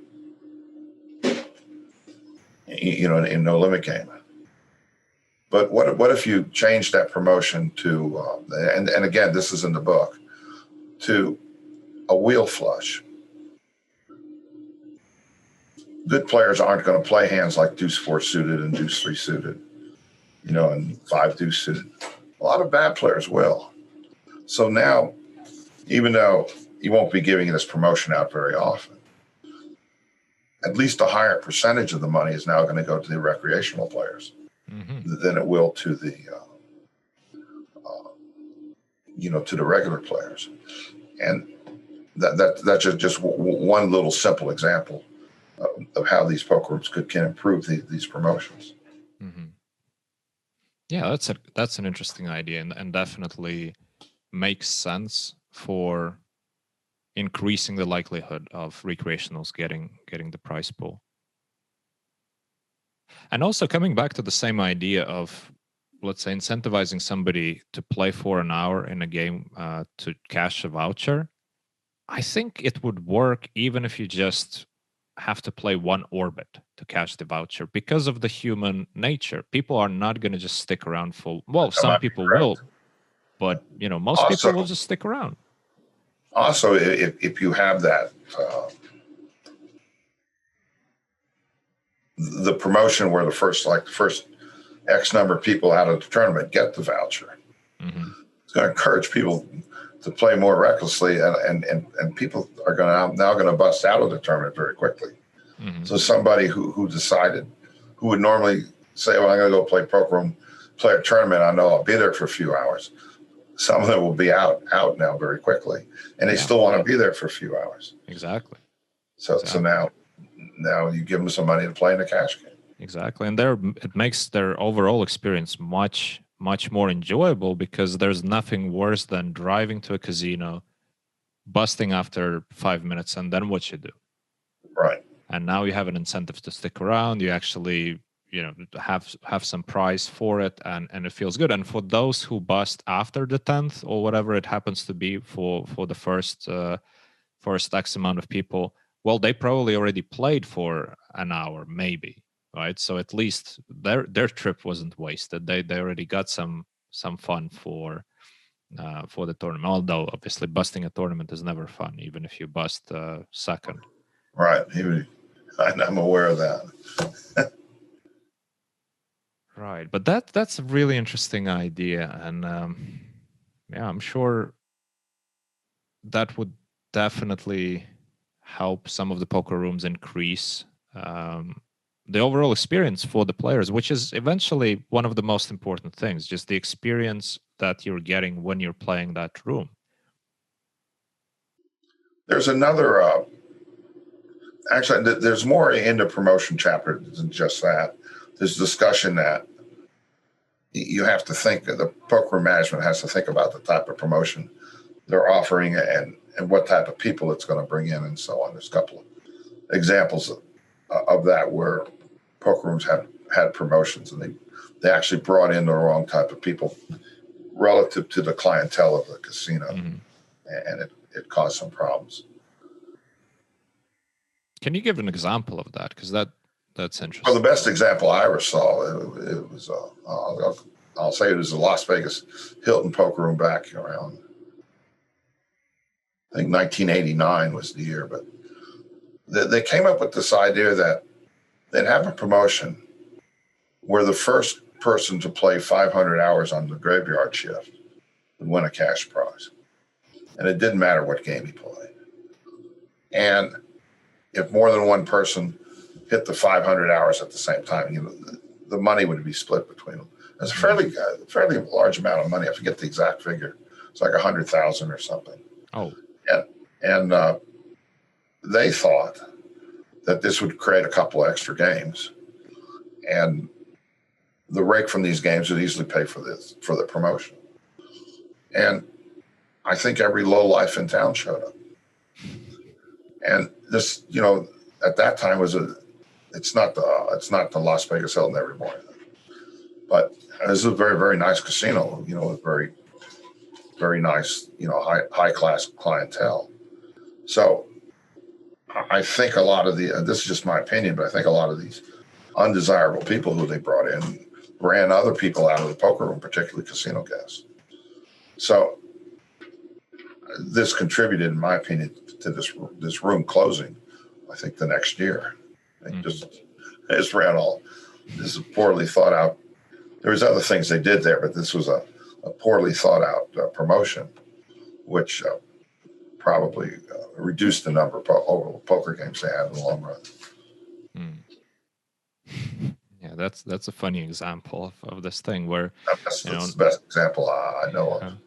Yeah, I'm sure on paper they thought, well, that's a great idea, but yeah, once you think about it deeper, yeah. Oh well. So people who run these poker rooms, there's a lot they have to think about. It's not just we'll do this promotion and these people will get the money. They have to think about what other impacts it can have. There's another topic in the book. It has to do with the excessive rake that's being charged, and it also goes back to the idea of the balance of luck and skill. And in Las Vegas, in the small no limit hold'em games, many rooms are now raking $5 a pot, or up to $5 a pot. Rooms like the South Point, they rake $4 up to $4 a pot, but then they rake an additional $2 for promotions. So the promotion money does come back to the players. And in these small poker games, even though that's a very high rake, and I know in other places in the United States the rake is even higher, and I know in Europe it's probably higher still in some spots. Yeah. But even at those stakes, you're still able to produce some winning players. There are people who regularly play the 1-2 no limit hold'em game who do win, and so they become regular players, and then they are there to start games and keep games going. Now in limit hold'em, they have the same size rake, except that in a game like 3-6 limit hold'em with a $5 rake, first of all, in limit hold'em, a lot of money goes into the pot early compared to no limit hold'em.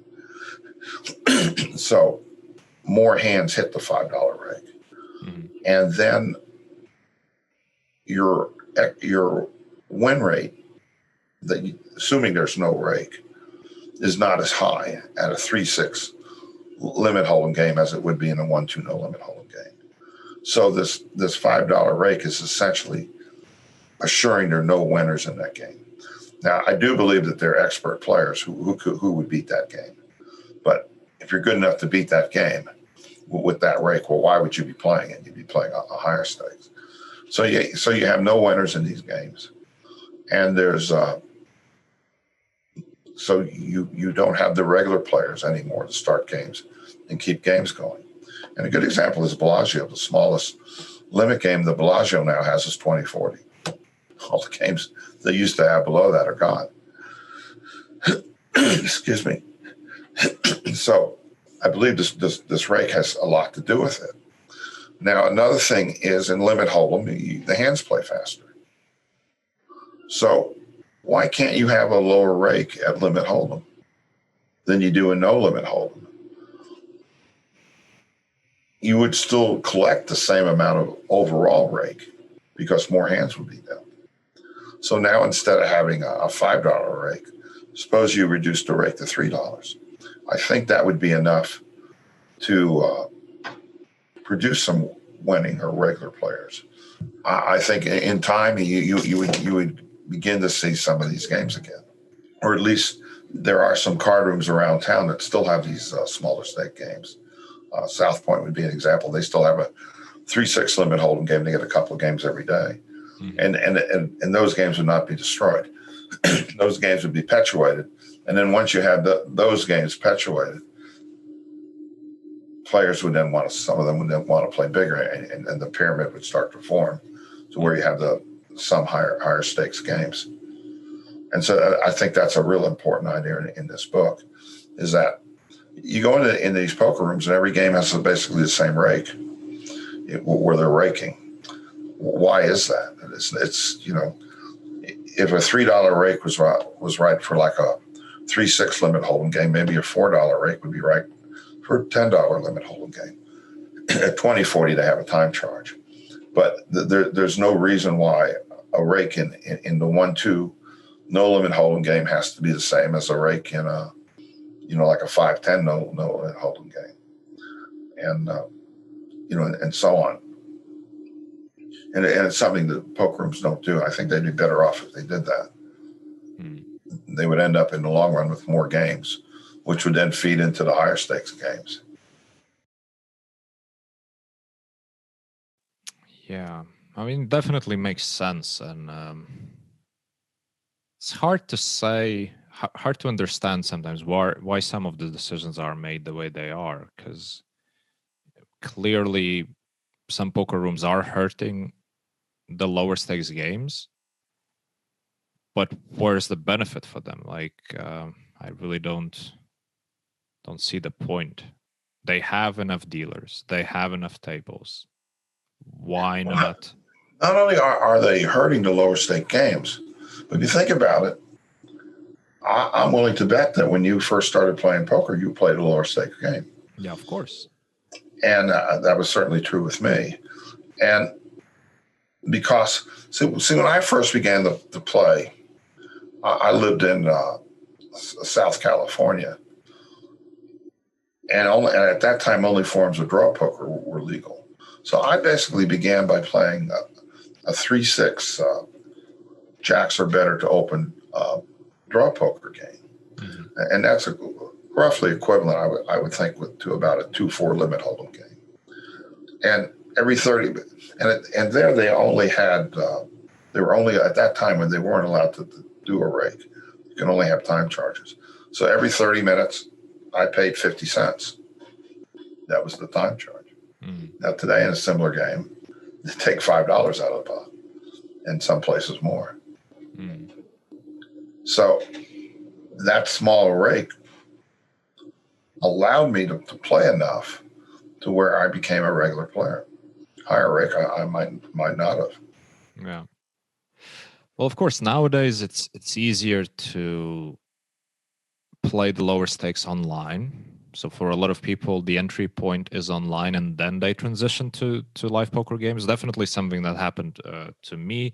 I mean, I think my first poker game. Well, actually, no. The first poker game I've played was online, and only then I've tried the casino. But I think that's the natural way in for a lot of people nowadays, of trying it out online and then going for the live experience. But that being said, it's a different experience, and it would be catering to a different demographic, different group of people, because let's face it, playing online, the low stakes, it's not exactly a lot of fun.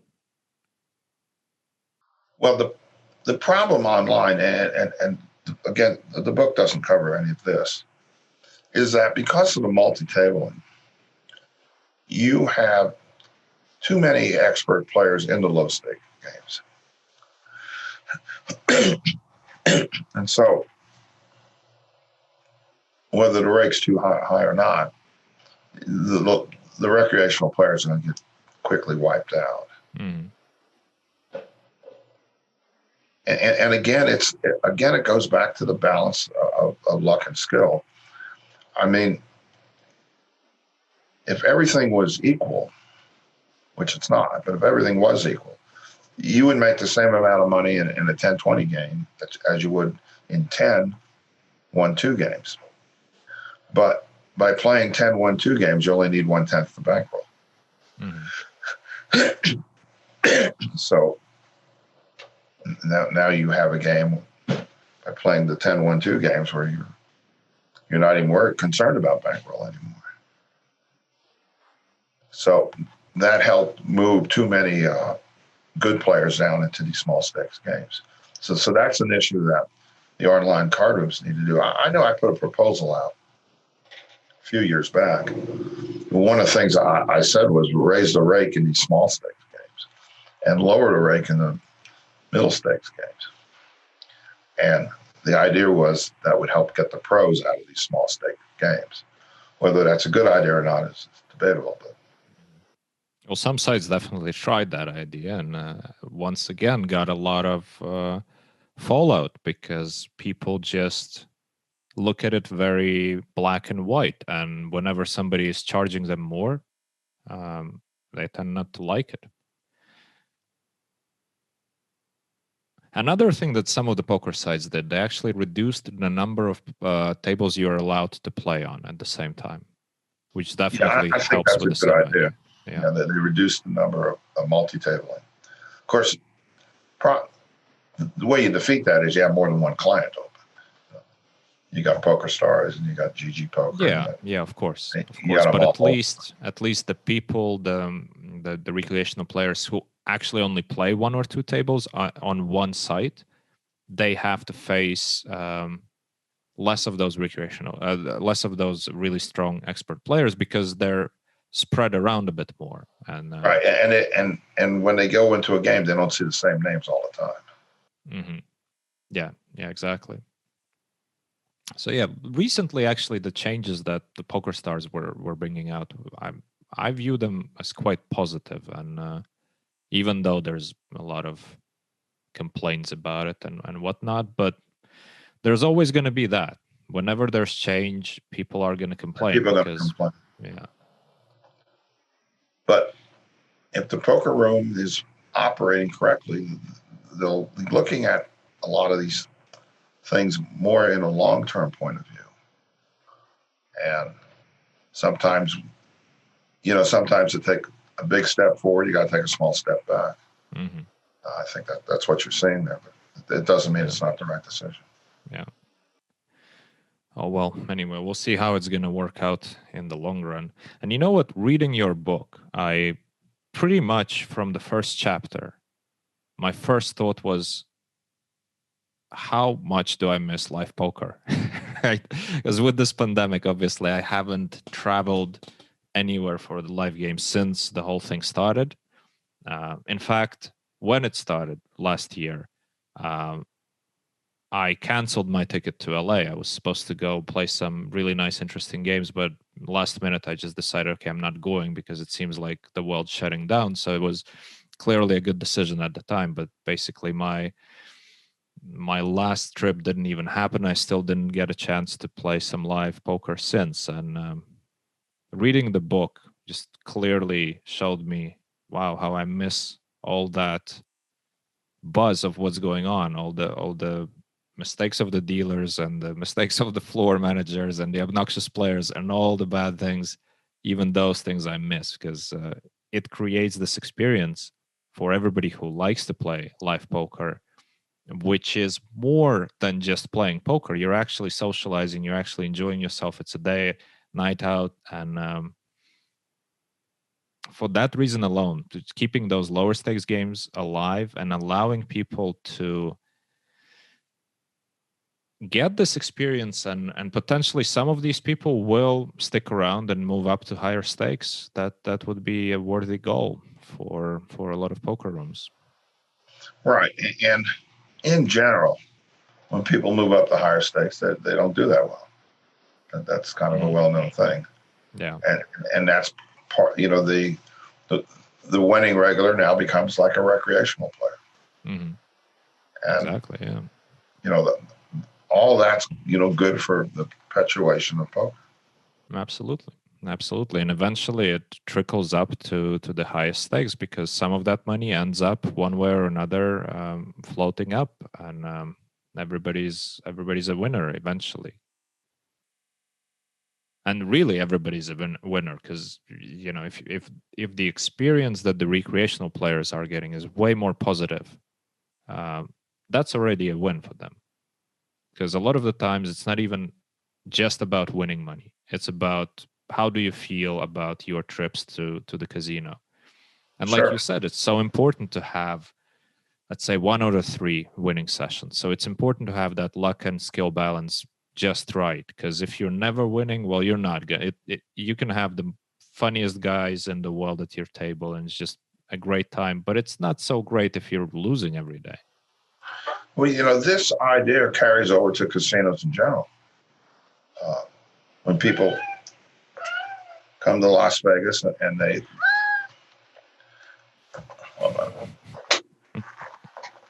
when they come to Las Vegas and they play blackjack, I mean, if they play long enough, they're going to lose all their money or craps. But as long as the sessions aren't too long, they'll have some winning sessions.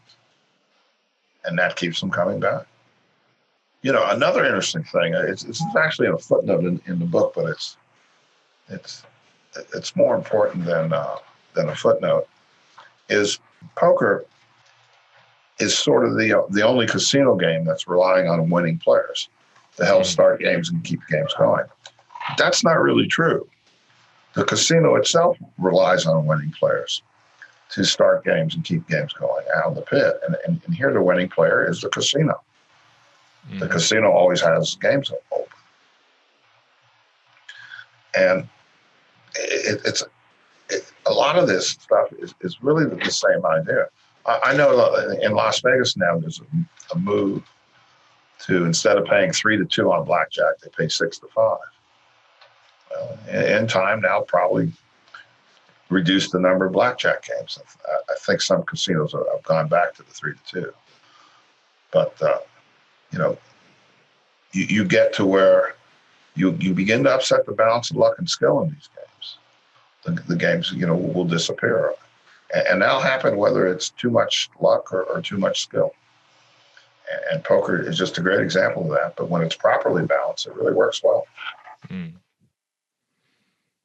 Which of the games you wish the casinos reintroduced, or at least paid a bit more attention to? Because, obviously, we all know that mostly the games that dominate the floors are usually the No Limit Hold'em, Pot Limit Omaha, and the limit games, the draw games, they get somewhat neglected, especially at the lower stakes.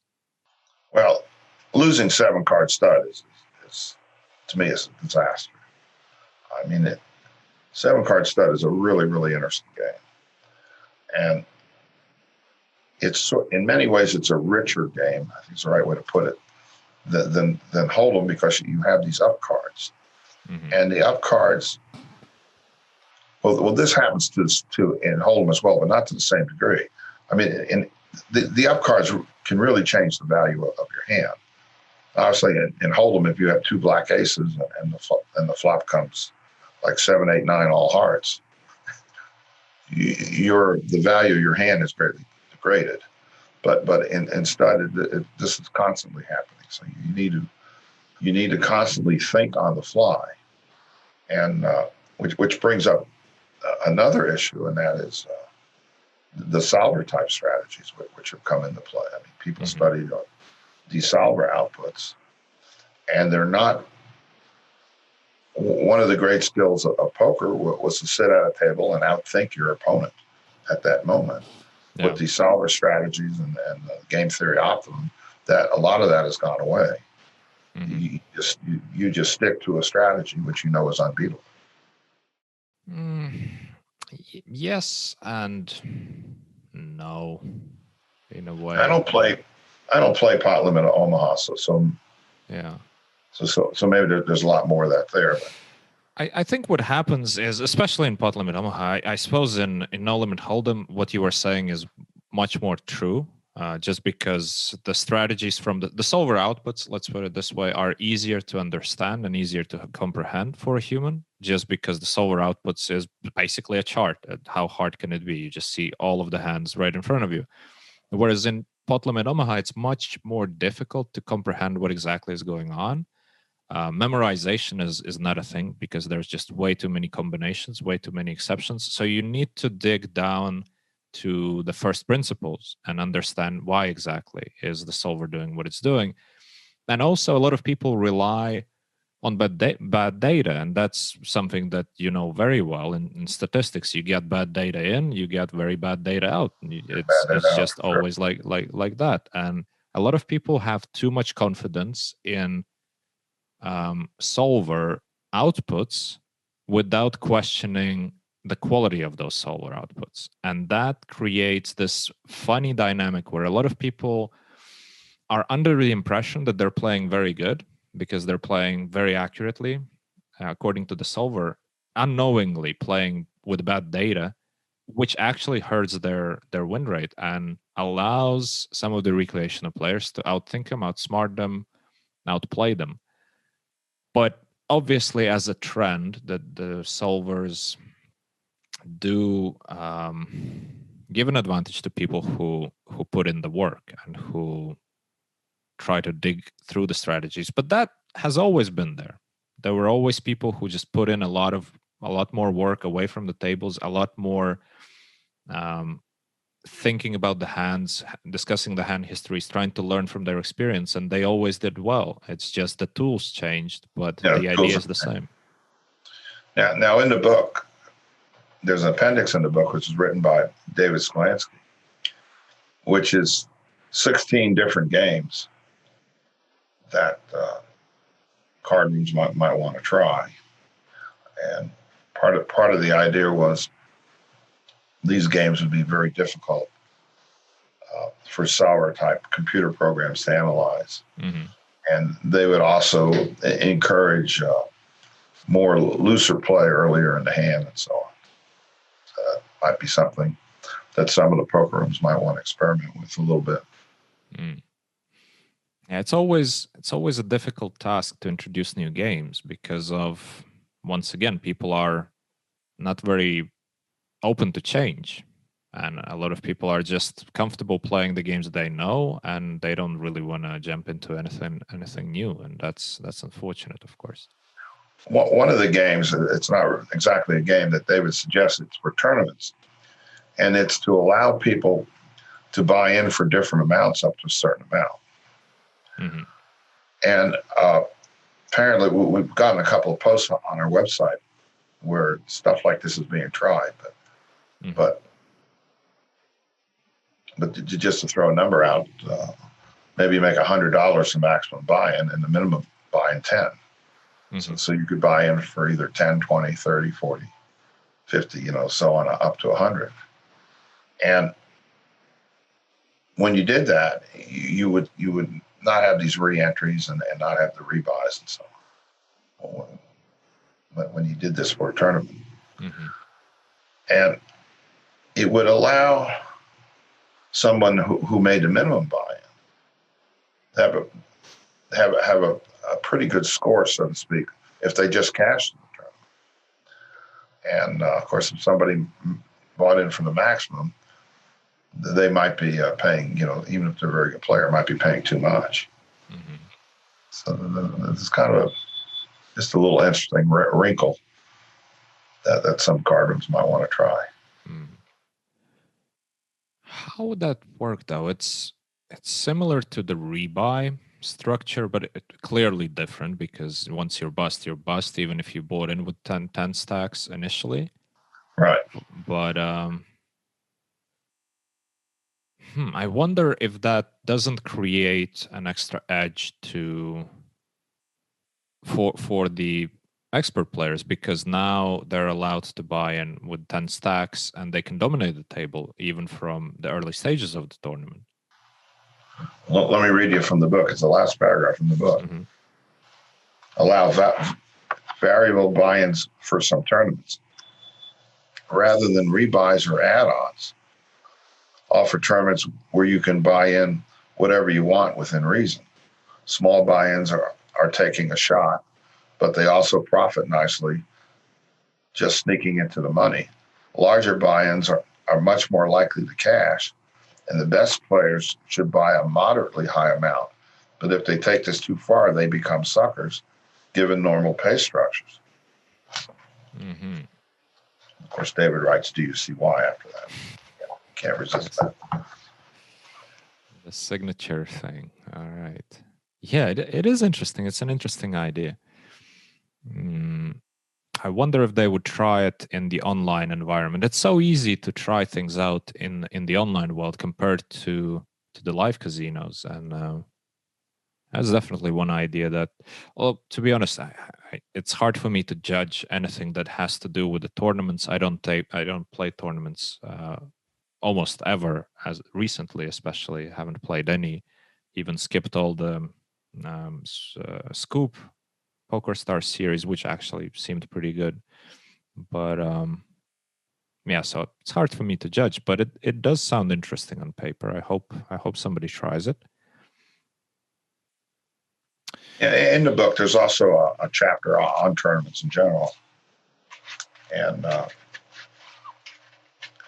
again, I'm critical of how high these rakes have gotten and how much money is coming out of the tournaments.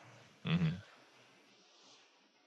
And I'm very critical of those tournaments that take money out of either the player's pool or the entry fee to pay for the staff.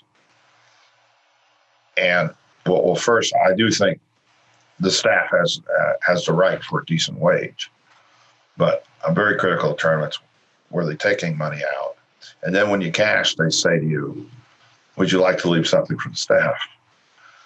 And to me, that's like double dipping. If they're taking money out, that they shouldn't be asking you, to leave a tip.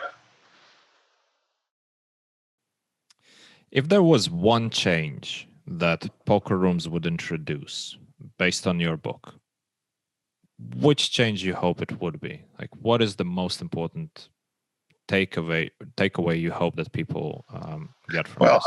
Again, it wouldn't be a change, but it would be a much better understanding of the proper balance and luck and skill. Mm-hmm. Once they understand that, it would cause a number of changes in the poker room. In these no-limit hold'em games, you wouldn't, these maximum buy-ins would be reduced. Mm-hmm. In the promotions would then be much better targeted for the recreational players than the non-recreational players. Mm-hmm. It would help the poker rooms that use props and hosts. It would make them realize that, see, when you hire a prop, in general, the prop makes about the same amount of money as the rake or time charge would be in for the highest game that he's committed to play. Mm-hmm. So props are basically playing rake free, while other players are paying extra rake to make up for that. So if you're if you understood that, and props are professional players. So here you got a poker room allowing people to play rake free, who are now upsetting the proper balance, luck, and skill because they played too good. Mm-hmm. So So the poker room would make adjustments there. They would realize not to have as many props, and then they could lower the rake and so on. And it just a lot of this stuff feeds into that. So that would be my answer to your question. Is for them to just better now is to better understand this concept of proper balance of luck and skill, and how it can work on both sides. But even though it can work on both sides, being the luck side as well as the skill side, it's what's happening today is the skill side. I think in general is the games are getting tilted too much towards the skill side. Is what I'm trying to say. Mm-hmm. And then the specific thing to me is the talking dealers. That to me that's the biggest problem in poker, because it causes the worst issues. And so, I don't see why in every poker room, on the office door for every poker room manager, there isn't a sign that says, dealers, no extraneous talking when in the box. Mm-hmm. I mean, obviously a dealer has to say things like it's your turn to act, or pot's been raised and stuff like that. But, you don't have to hear about how high his rent got, or what he's going to do this weekend, or what sports game he's interested in. You just don't need to hear any of that stuff. Yeah. I wonder, you've mentioned that the poker room manager from one of your favorite poker rooms, the one that you're playing, was it South Point or? It was South Point. South Point. You said that he read the book. Right, he's told me he read the book. What was the feedback? Like, how does a poker room manager look at this work? What kind of discussion did you answer that completely. What he told me was that he read the book. He thought it was very good, and now he wants to study the book. Mm-hmm. And then he said after he's done studying the book, he wanted to get together with me and talk about a few things. So I really can't answer that question yet. Mm. I'm really curious to see how many of the ideas are actually going to be tried by poker rooms, because it is an interesting work that you undertook here, because obviously a niche topic, useful to everybody in the live poker scene, to be honest. It's useful for poker players themselves to read it. It's unlikely that a lot of poker players are rushing to read about poker rooms, because we sort of oftentimes have this divide between us and them sort of thing. We the poker players, them the poker room managers. But at the same time, we're all in the same boat, and we can all do our little bit to make the experience better and to make the ecology of the games better. So I do hope that the poker players listening to this also going to pick up the book, and there's definitely a lot of takeaways for everybody who ever plays live poker, really. And let me just put an ad in. The book's called Cardrooms, Everything Bad and How to Make Them Better. I have the book right here, but books on Amazon, the cover will be different than this cover. Right. We actually have a better cover than this is just a preliminary cover. Right. We're definitely going to put some links in the description, so anybody's interested, you guys can find a link to the book, or just find it on Amazon. We're going to have the title and everything. So it's going to be there. Fantastic. If what I'm saying is right in this book, it helps. It should help everybody associated with a card room. This is from the managers to the floor people to the chip runners, and not only the players, but people on the rail watching the games. It'll affect all of them. Yeah. And some of these fixes, I think, are easy to do in the sense that, like, ending must-move games is something that's easy to do. Some players will object to it. Upper management will have to realize that. That would probably be my second thing besides the talking dealers.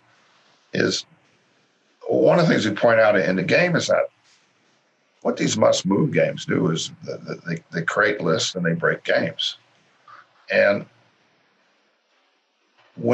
especially later at night, when you have a poker game with a seat open, every now and then someone will wander in from the pit. And I've noticed this at all stakes, small stakes, all the way up to very high stakes.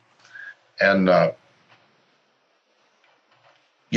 for that stake, they often lose a lot of money. And that money will go to all the players at the table. It just doesn't go to the experts. And so it now allows some of your weaker regulars to have money to come back to the poker room on the slow nights and play. So it's hard to connect the two, but you walk into a poker room, let's say on a Tuesday night when things are slow, and you think, well, if they didn't have must-move games here, there might be more games in this poker room now. That's a hard thing to connect, but I think it's accurate. And so that's explained in the book as to why that's the case. Yeah, the whole chapter about the must moves is really interesting, and I think we discussed a lot about the must moves the first time we had a conversation with you on the podcast. Definitely good insights in this chapter, and it's hard to say for me how do I feel about the must moves and whether my opinion changed, but there's definitely a lot of negatives there. Definitely a lot of negatives with the whole thing and the politics of it and the mismanagement of it and the mistakes from the floors, running the lists, and people get to the main game ahead of their turn and vice versa, and then there's a lot of negativity surrounding, like, why did I have to go? This must move now is much better. I'd rather stay here, and all that unnecessary stuff. And of course, the other side of the coin, especially at the higher stakes, is whenever there is no must move, there's going to be so much jostling for position of players trying to switch tables back and forth and back and forth. Right. If you don't have must move, you're going to have transfer lists. Yeah. And then, you have to weed out the favoritism. Because that thing has to be fair, and unfortunately it's not. I don't know if it's unfortunate that it's not, because it's human nature, obviously, to treat some players better if they treat you better, and not only financially. Just some players are just naturally have better relationship with the floors and stuff, and they usually get some sort of special treatment, but it needs to be straightened by the book, I think, in order to avoid any problems. Yeah, you raised a point, which is in the book. On the floor, you have floor people who make decisions for the game, and then you have the brushes, and the brushes is the person who maintains the list and gets people into the game. Now, some poker rooms have the brushes also making decisions, and that's where I think the accusation of real favoritism can come about. Because if I'm a player who tips the brush a lot, and now he comes and makes a decision, that's a lot different than if a floor person comes and makes a decision. Right. And I normally don't have that much interaction with the floor person. So, but that is an issue. That's, a lot of these things, they're not perfect. If must-move games are wrong, it will create some other issues if you stop them, which have to be handled. Absolutely. Oh, well, but the poker scene is going to keep evolving. I mean, obviously, over the last, all the time, actually, it's changing. Year to year, there are some changes in how they're run, what games are catered to the players, and the structures, the maximum buy-ins, etc. I feel like a lot of rooms are still trying to find what's best, hopefully trying to find what's best for the long term. I mean, sometimes it looks like they really don't care. They're just trying to maximize the immediate profit just to get their personal bonus, and that's about it. And another thing that I emphasize in the book is if you are a poker room manager, you need to know how to run your room. You're not supposed to be having meetings with players constantly where one player tells you to do it one way and another player tells you to do it another way. You're supposed to understand how these things work. Of course, you can say, I'm writing a book doing just that, telling them how they should run the room. But at least I'm trying to give them the underlying reasons as to why certain decisions are correct and other decisions and policies they have are not correct.